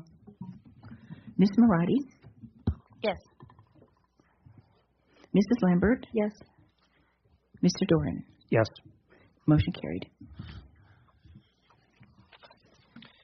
Okay, so that'll be postponed to a future meeting. And again, we wanted to say thank you to the staff and the working group to address an important issue that's of interest to all of us, students and staff. So don't be discouraged. Okay, that brings us to our next old business item, Policy 580, Housing of Students, second reading.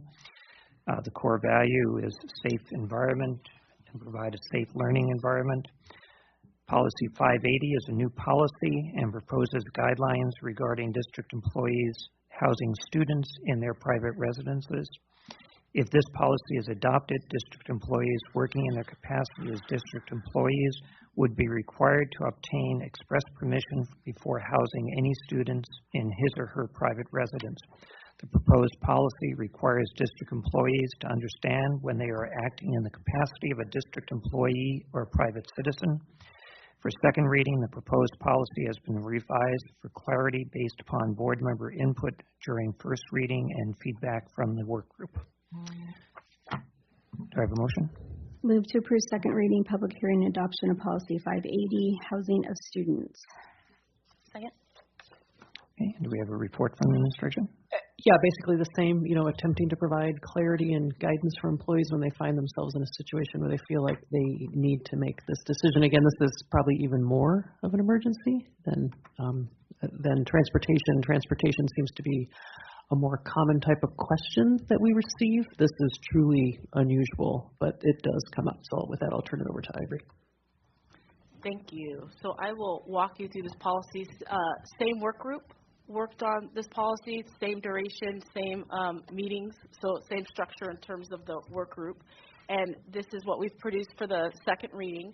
The first paragraph, as Dr. Gaborik stated, this is rare, this is unusual, is not likely to happen. But the first paragraph talks about those non-emergency situations where an employee is seeking to have a student housed in their private residence.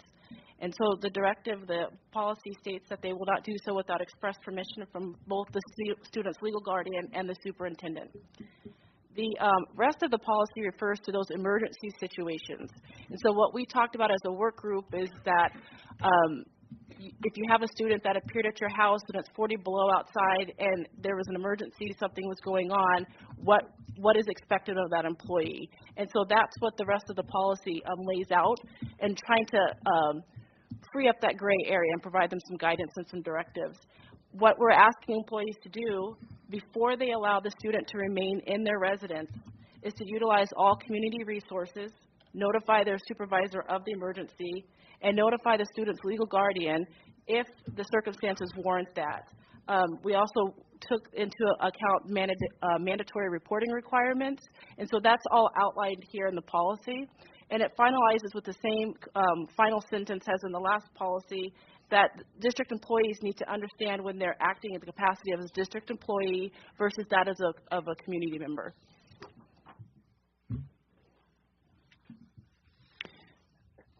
Okay, I'll go to the public for any comments. Anybody wish to testify on this item?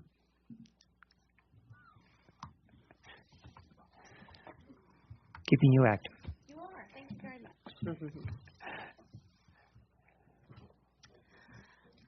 Sandy Ryan, Fairbanks. Thank you guys for looking at this and taking the time, especially with the new policy and the changes in the previous policy. Again, this is a work group that spent a lot of time looking at these instances. You know, what do you do when the kid that you have in your algebra class shows up on your doorstep at 2 o'clock in the morning and they've been either asked to leave their home or they felt like they needed to leave their home. So give us some guidelines on what to do. I totally agree. Some ARs maybe that will help, clear what that's what we mean out of these might be in order. But there was a lot of work around what do we do in those very, very, very unusual emergency situations, and what do we do to make sure that if it isn't that emergency situation, that the kid just wants to spend the night at your house because your kid's there, but you're not really friends with the family. What is the process that you should look at? How are you taking care of everybody that's involved to make sure that parents aren't worried and to make sure that people are informed? And so that's the nature of the work that we did. We spent quite a while. It was a really thoughtful work group. And it looks like we'll be spending some more time together from the other one. And, we're planning vacations and things. It will be good. I just want to say that I support this because I know the work and the spirit behind it, and it's needed. We need to know what to do when the kid shows up on our doorsteps. Any questions, Ms. Lambert? So I do have a question. So is there any job descriptions that would allow a district employee to house a student? You could, as a private citizen, you could be a foster parent. You could be asked as a neighbor. You could be asked as a teacher from that parent that has an emergency. You really don't know what could happen. So you work with the kid after school tutoring, and the parent knows that, and you're in your classroom doing so, and then an emergency comes, and they have to go and take care of a parent someplace. They turn to you. What are you supposed to do? What's your actions? We now have at least an idea of the process we should go through. Does that help? Sort of, because you're talking about more in your private capacity. Well, they came to me as a district employee because I don't know the parent at all except for the communication with the child. But you wouldn't be acting in your capacity as a district employee if somebody knocked on your door at 2 o'clock in the morning. You would at that point be helping a child in need and acting as a private citizen because it's not your job description to house a student, to become a shelter for a student under the authority of the district. I think I understand what you mean, but my only contact with them is because I'm their classroom teacher. I really would feel like I needed to notify my supervisor and to make sure that there were some policies in place.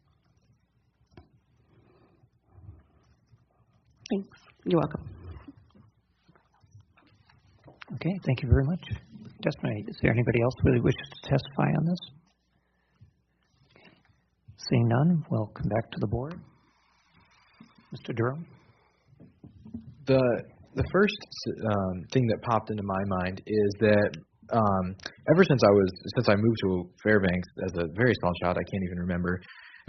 My next door neighbor, I was always told if there was something to go wrong, that I should go right to my next door neighbor's house, and that would be the safest place for me. And my next door neighbor is best friends with my mom. They have been for years, and her husband is a district employee.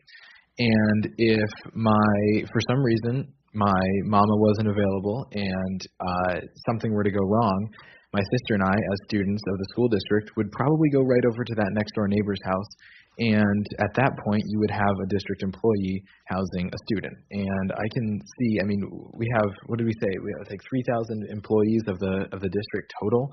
So they're all over our communities. And so I raise the same concerns here about, I guess, whether or not they would be acting as a private citizen, but they are also a district employee. And so, sort of to play off of Ms. Lambert's comments, that is a scary margin to play, and I don't know whether these guidelines are clear enough to define whether or not, if my sister and I, as school district students, if we were to go over to our next door neighbor's house, who we've known our whole life since before we were actually students of the school district, would be forcing them to violate a policy if they were to take us in.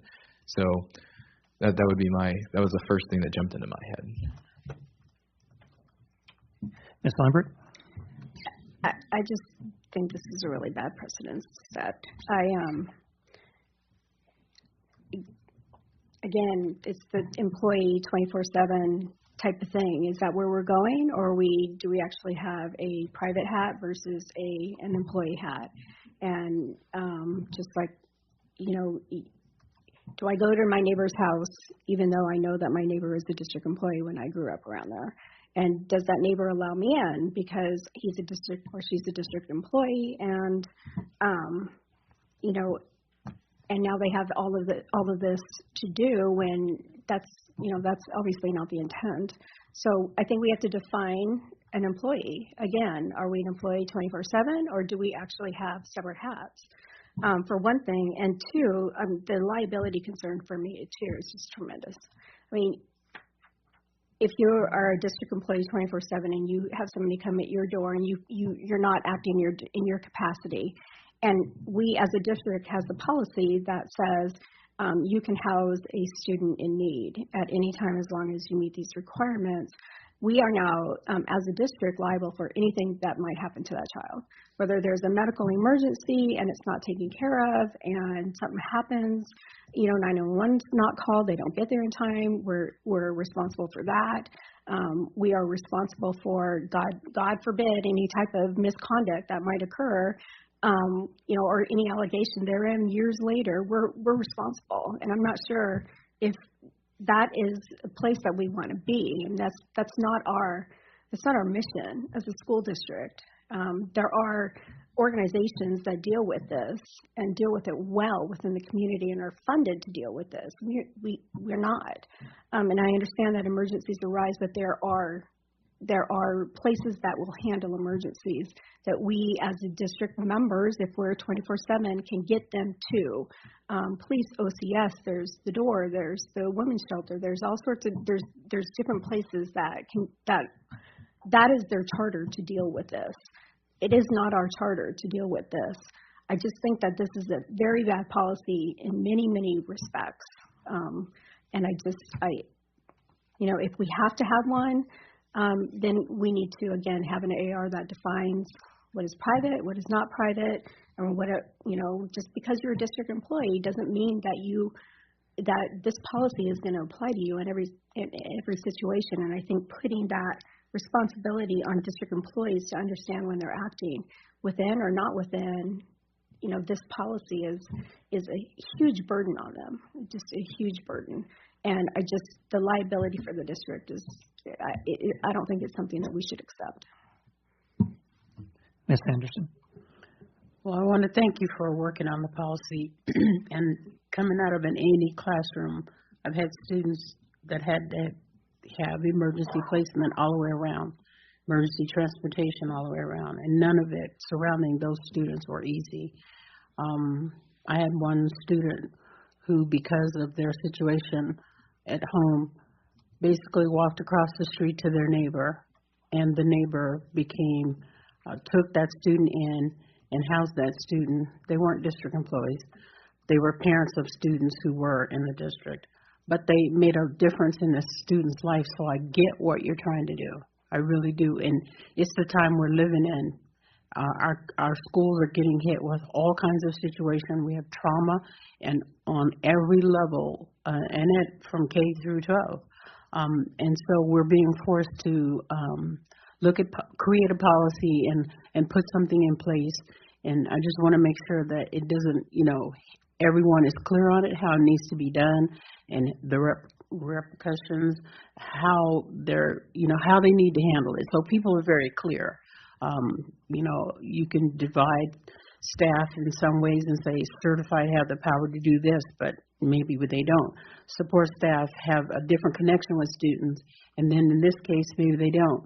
So we're just needing really clear guidelines and maybe some historical something that some other school districts have done to helm to this, because the times we're living in are demanding that we reach out and do some different things. So I do appreciate what you're trying to do.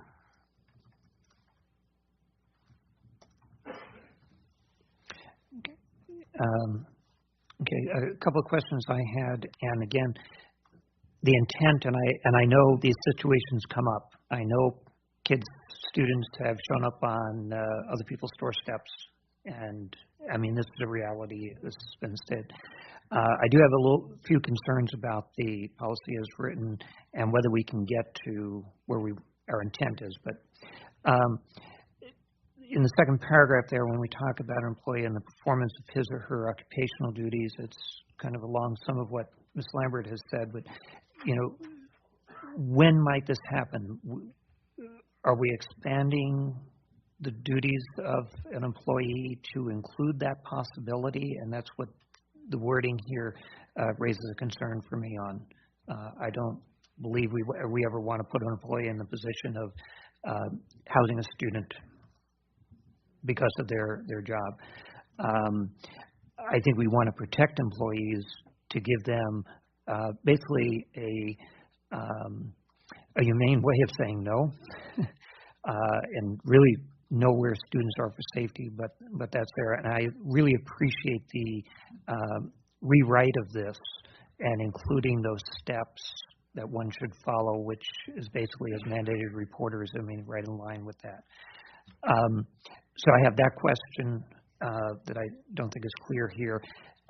The last sentence line of that second paragraph, the word allowing, that you have to take these steps prior to allowing the student to remain, you know, if a student does show up at 2 in the morning, 50 below, I know we have students who are camping out and might decide to go to somebody's house. Oh, I know the teacher lives nearby, and they go, or the principal or whoever it might be. You're not going to put them outside. Well, wait while I make all these phone calls, you know. So just a timing piece there, and I know it's not intentional, but just the other two things as we go through in number 1. There are examples of law enforcement, Office of Children's Services. I don't know whether it's and that they'd have to, it's and or local, and I go back and forth on that. I mean, we used to have a program here and do locally here where they will take teams in, you know, make sure they have a place to stay and they have the coordinations to the door and stuff. But I do have, you know, that the person wouldn't have to call all of those, and typically I know you go to OCS.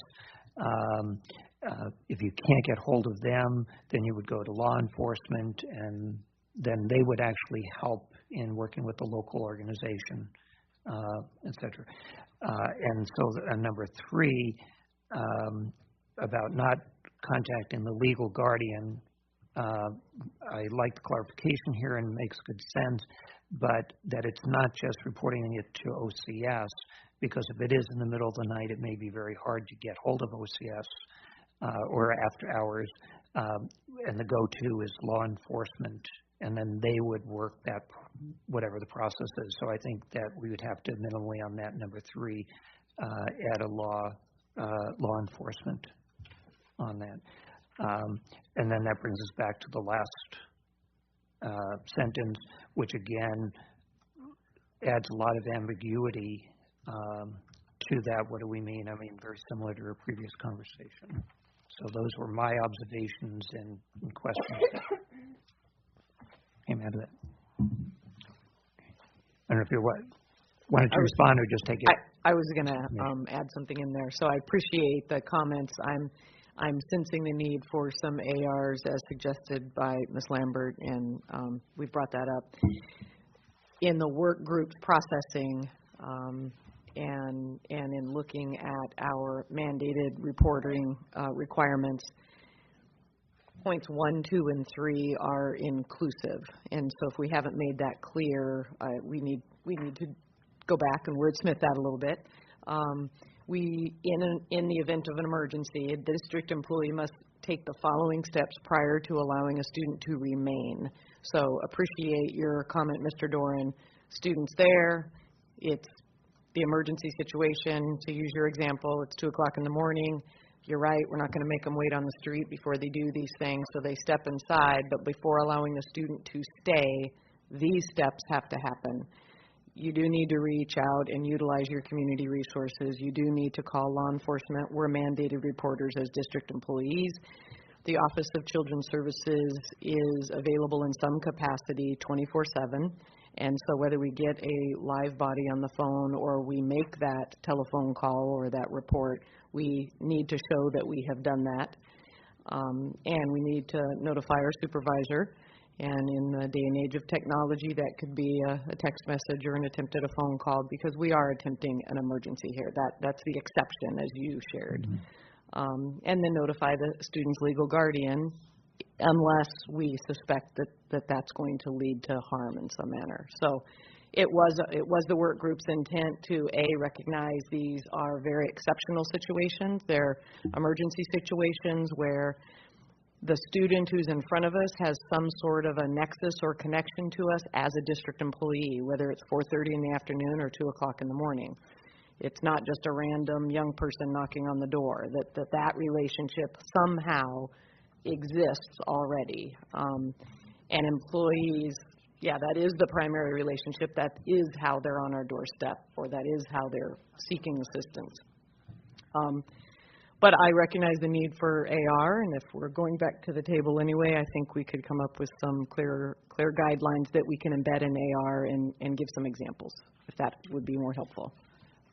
I agree, there's been lots of time in here, but we feel strongly both are needed, and so we do want to get it right. So thank you for recognizing that's the intention here, to help students, to help staff, and take care of everyone involved so that there's no ambiguity. So we will do the work until we get it right.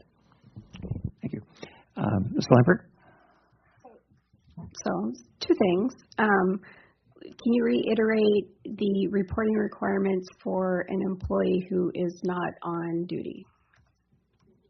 Is it 20? Is it always? You always have a So who's not always? Yeah, as an educator, you always have that reporting obligation. Okay, so even in a private capacity, yes, they would have a reporting obligation. Yes. Okay, and that would be immediate, right? Or whatever You're supposed to report as soon as you have the sense that there's something that needs to be reported. I mean, obviously, there has to be a reasonable opportunity to report something too. So in that, knowing that, then there would never be a time where the district employee has to understand when they're acting in their private or their personal capacity, because if a kid knocks at the door at 2 o'clock in the morning, they would, regardless, have a reporting requirement. If that child was in harm from somebody that needed to be reported to child services, if that child, and if they had run away and they hadn't been harmed by anybody, they had put themselves in harm, and that needed to at least be reported to the law enforcement and So there's a blurred line between what is private and what would be considered A lot of this has to do with in what capacity does that student know you, or you know the student. If the relationship, if the knowledge of each other has been only through a school situation, then and you don't have a knowledge of the student through family, friends, and other activities where your families are getting together outside of school, not your niece or nephew. And they sought you out because they know that you're a friendly face from school. That's a big part of it, is the nexus of where the student knows you from. So that nexus is a lot different than saying that the employee is in the performance of their occupational duties. Correct. There's a distinction there. I can know you as a administrator, but I can come to you and you're not performing in your occupational duties at the time that I come to you. So that's confusing, because there's a difference between being a district employee and knowing that somebody's a district employee and going to them because they're acting in the performance of their official duties, because I don't think anybody's official duties in our district have that they may house a student in need at their private residence. I can't imagine that we have some sort of job description that says that. So there's a distinction between I know you're a district employee and I trust you and I feel comfortable that nothing bad's going to happen versus I'm acting in the performance of my official duties. So, I think I think we're trying to make it clear that we're not housing the team from the other school when they visit, as I'm the coach and I'm housing the students at my house in my role. Right. Well, but that's a different situation. But than that what would we're be a talking situation about where here. in my occupational duties, I would be housing. I might think that it would be appropriate to house students, and we need to make it clear that that's not acceptable. Right.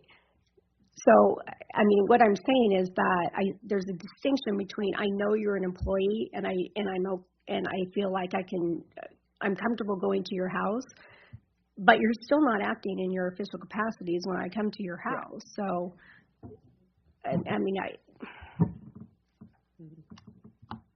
I'm understanding the feedback. I think it's definitely something our work group can work to improve and provide clarity, because I understand the feedback that you're providing, definitely.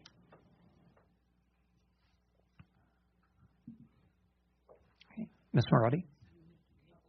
It's the exact same thing. It's just specifically in the second paragraph where it states employee in the performance of his or her occupational duties, that the performance part would not be happening at 2 o'clock in the morning at that employee's house, I would assume. So exactly what Ms. Lambert said. Correct. And as Ms. LaPont was saying, the true intent is if a child comes to your house because I know you as a principal, I know that you're my principal and I'm coming to you for help as my principal, that's different than my son who goes next door to the neighbor to ask for help for something. And what we're asking is to differentiate between the two. But I understand the feedback that you're giving, that occupational duties don't include housing of students. So wordsmithing that and providing that clarity would be helpful. So I'm understanding the feedback, definitely. So if I'm hearing the board, there might be at least additional time needed to work on this and to clarify it.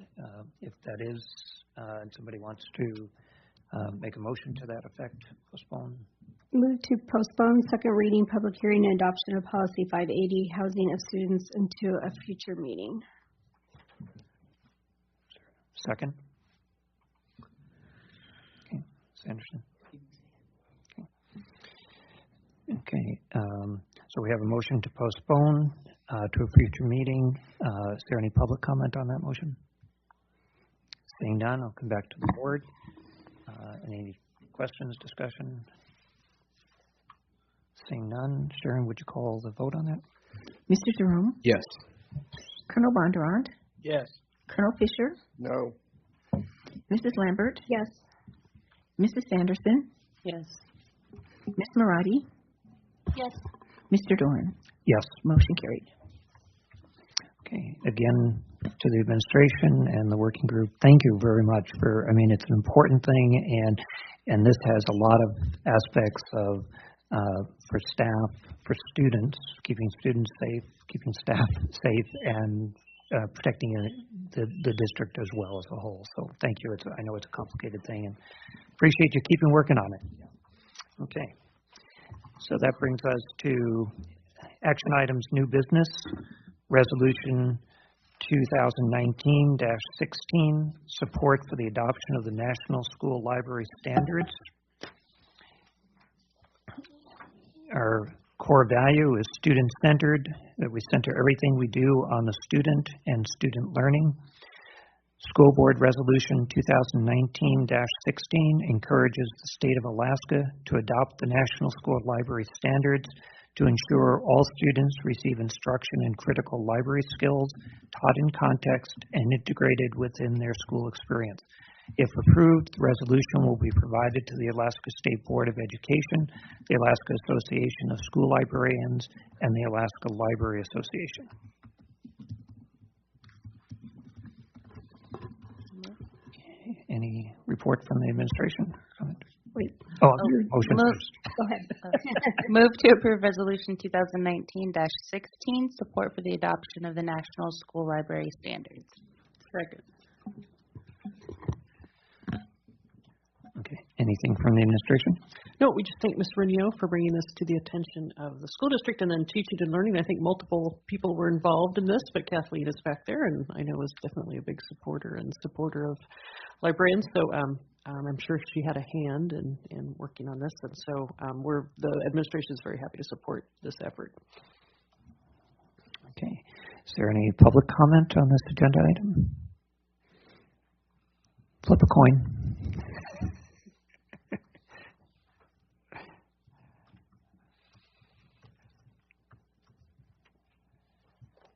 My name's Deborah Tice. I'm from North Pole. And my time starts now. I am the librarian at North Pole Middle School, and I was super excited to hear that you are considering the proposed resolution regarding your support of the adoption of the National School Library Standards that were recently released. I want to thank everybody who worked on this resolution, including Deborah Renio and those on the district admin team, specifically Kathleen and Melanie, who supported the effort.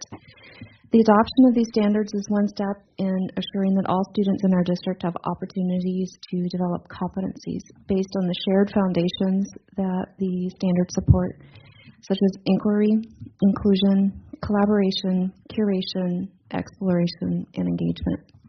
These standards are much more reflective of the work that happens each day in your libraries, so much more than the outdated standards from 1999. It is with enthusiasm and a zeal for this pursuit of the goals of future-ready schools and preparing future-ready students that I encourage you to pass that resolution. Thank you. Okay. Any questions for Ms. Tice? Seeing none, thank you very much for your testimony. Okay. Anyone else wish to testify on this item?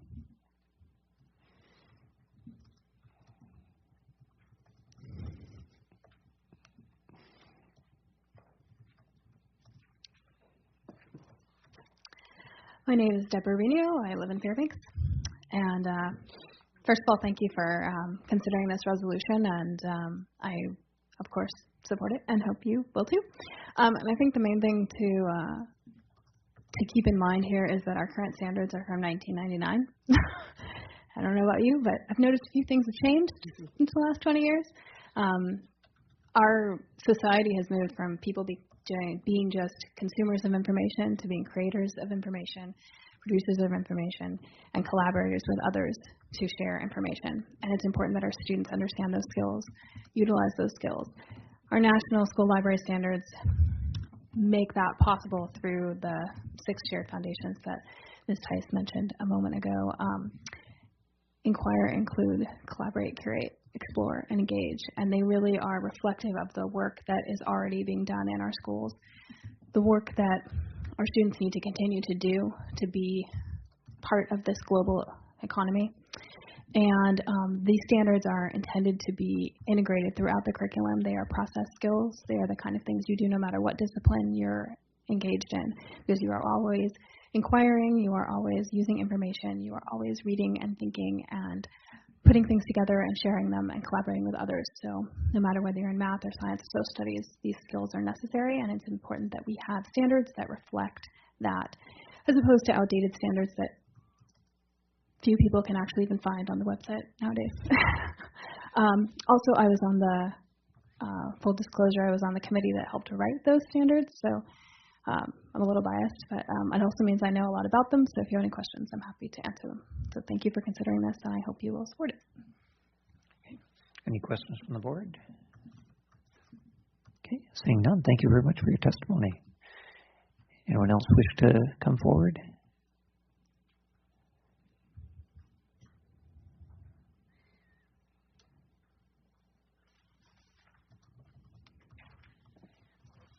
Good evening. Excuse me. Good evening, everyone. My name is Michelle Thomas, and I too live in North Pole area. And I also work at North Pole Middle School in the library. And I just want to say to the entire school board, thank you so much for considering Resolution 2019-16.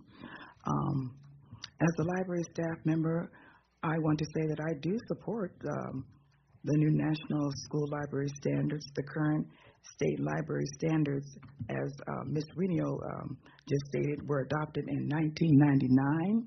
So it's time for our library standards to be updated. And the new National Library Standards encourage students to explore and collaborate and engage,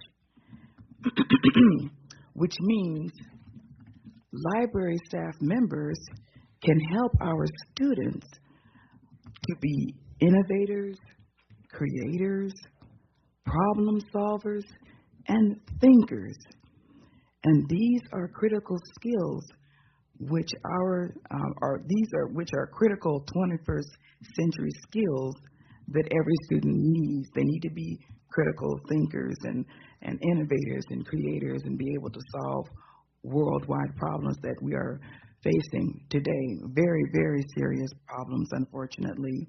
So I encourage the school board to please support Resolution 2019-16. And thank you so much for giving me the time to testify before you this evening.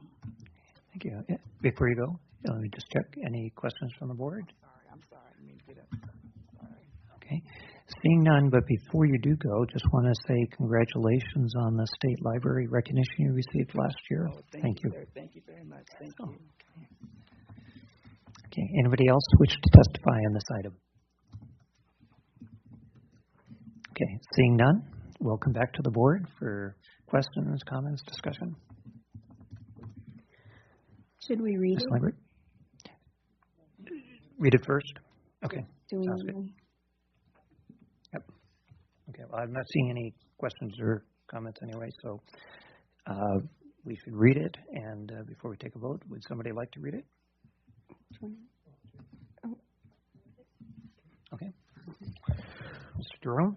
Whereas library information standards are a component of the Alaska Department of Education's content and performance standards, and whereas the library information standards were last reviewed and approved by the Alaska State Board of Education in 1999, and whereas the American Association of School Librarians released updated national school library standards for learners, school librarians, and school libraries in November 2017, thereby providing a framework upon which students develop competencies based on the shared foundations of inquire, include, collaborate, curate, explore, and engage, aligning with content and technology standards across grade levels, and supporting a high standard for the school librarian profession and the school library program, and whereas the Fairbanks North Star Borough Board of Education supports school libraries and affirms standards based on library instruction advances student learning across content areas and grade levels. Now, therefore, be it resolved, the Fairbanks North Star Borough Board of Education recognizes the National School Library Standards are integral to students' personal and academic achievement and supports the adoption of updated National School Library Standards by the Alaska State Board of Education. Any other comments, questions, discussion from the board? Okay. Seeing none, I do just want to comment that I appreciated getting this link several months ago, and I did have a chance to look at these standards, and I thought they were a great complement to what we're trying to achieve for kids. So thank you for bringing it forward. Okay, seeing nothing from the board, would you call the vote, please? Colonel Fisher? Yes. Mr. Jerome? Yes. Colonel Bondurant? Yes. Mrs. Lambert? Yes. Mrs. Sanderson? Yes. Ms. Marati? Yes. Mr. Doran? Yes. Motion passed.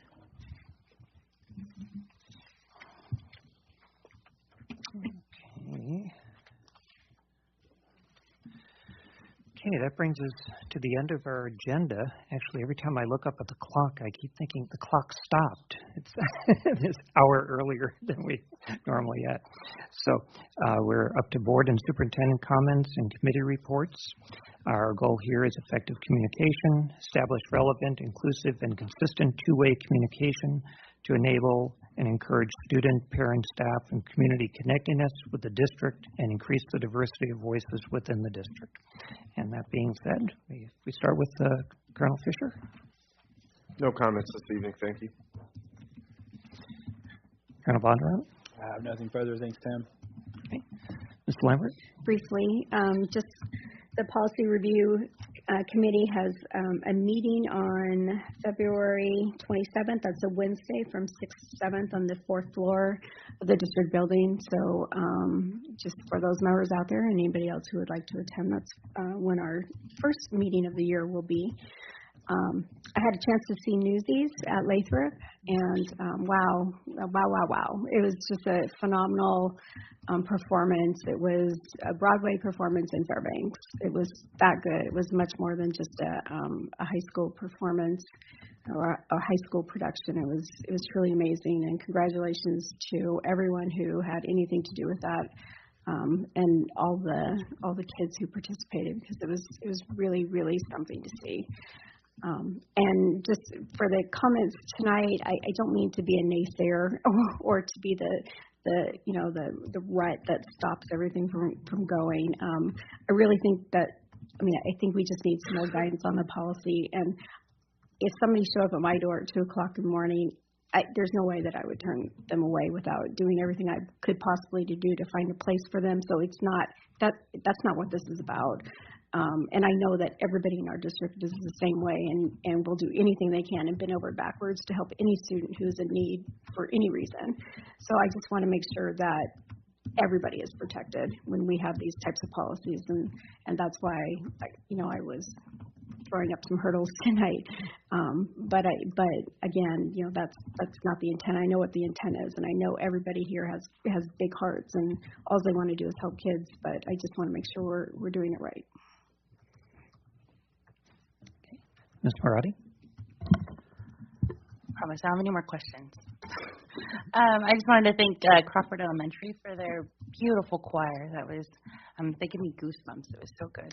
I want to thank the staff and the budget committee and everybody that worked on the budget, the proposed budget. You guys done a great job, and we're excited to read all 377 pages of it. Right. Every word. I got to, back to the budget committee. Next meeting is February 27th. Be there, be square, if you want to.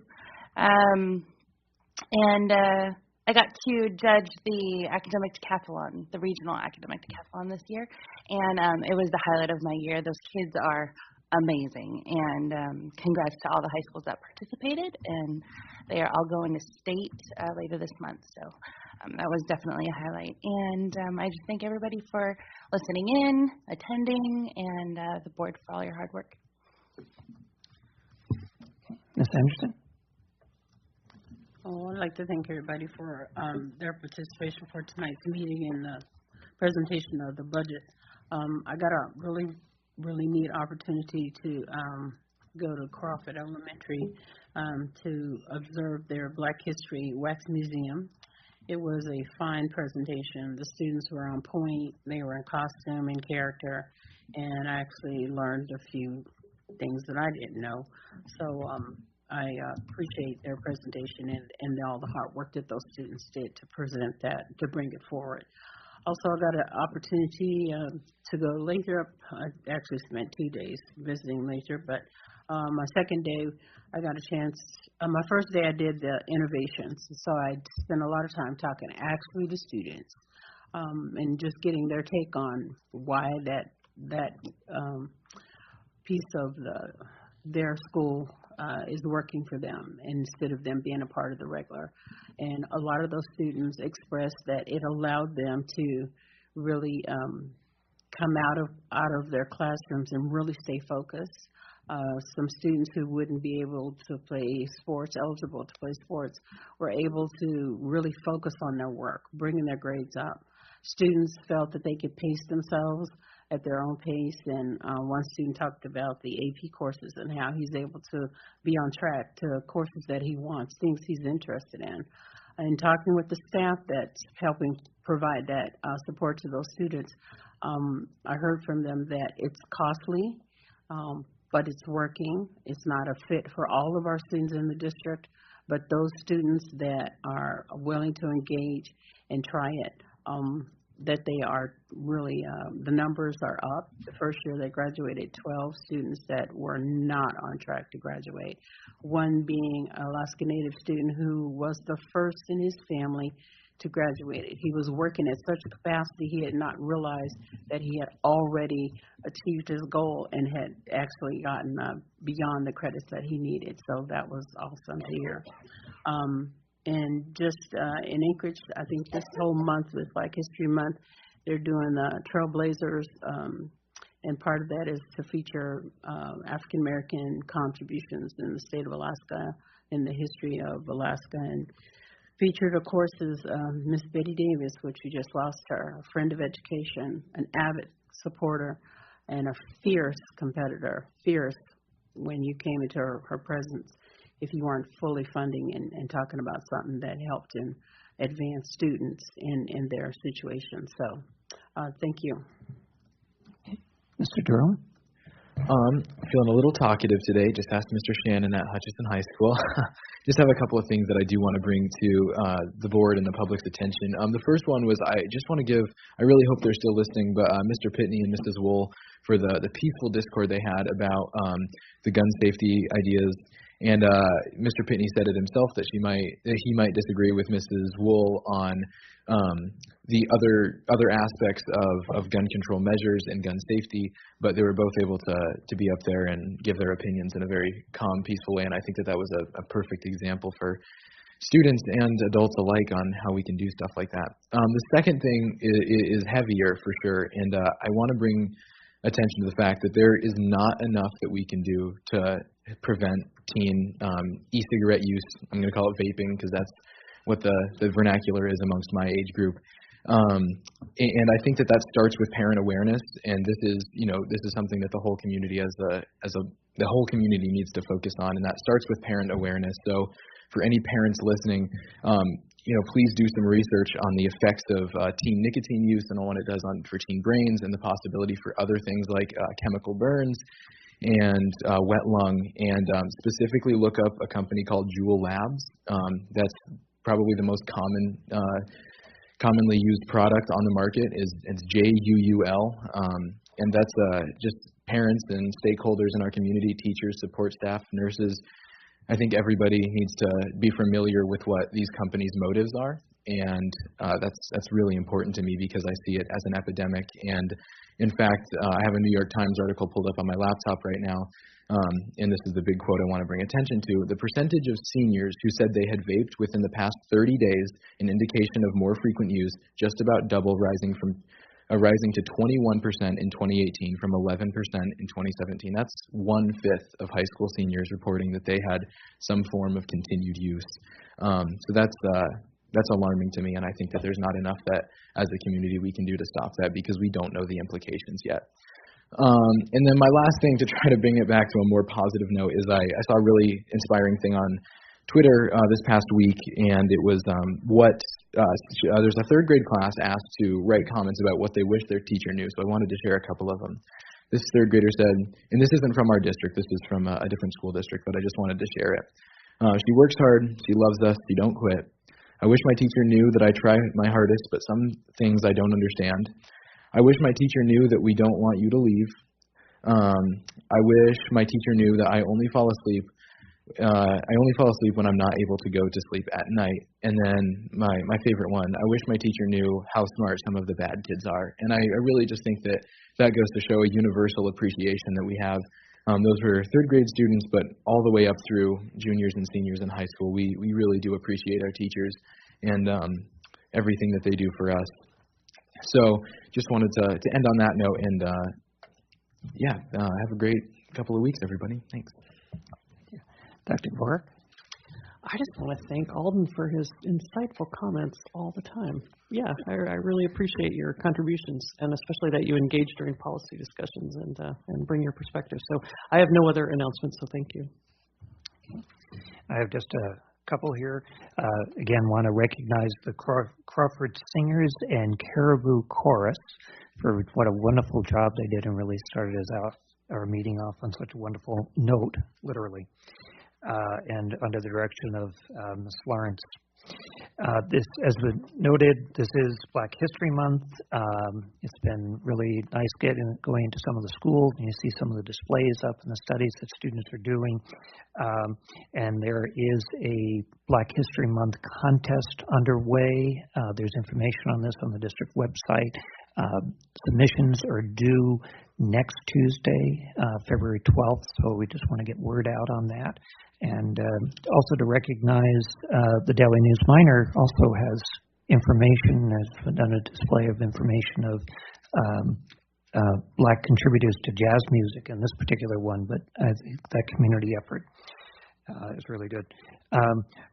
Want to encourage the public to bring testimony forward regarding an input to us, whether you come and talk in person or send it to us regarding the budget, and also these important topics like gun safety and the other issues that are concerning to our community. And it's really important for us to hear from people, and we appreciate when you're taking the time to come down and speak with us.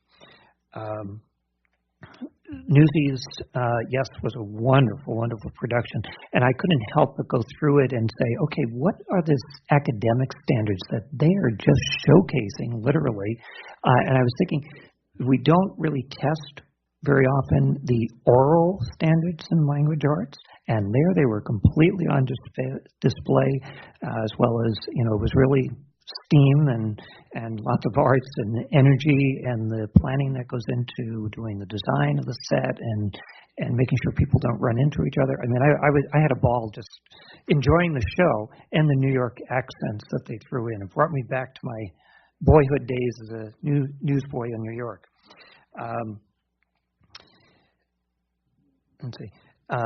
As noted, we are going down, Ms. Dominique, Ms. Marati, and myself this weekend as part of the State School Boards Association fly-in to meet with our legislators, and of course, certainly the governor's suggestion that you reclaim $20 million from our budgets this year will be high on our list, but also looking forward to next year because we need the support, and we've had a promise from our legislators last year to bring it forward, and we're trusting on that promise to make sure that happens.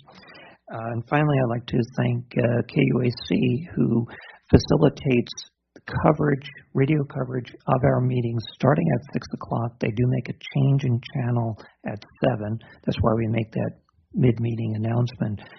But their partnership to really make sure that we have full coverage from the beginning of the meeting to the end.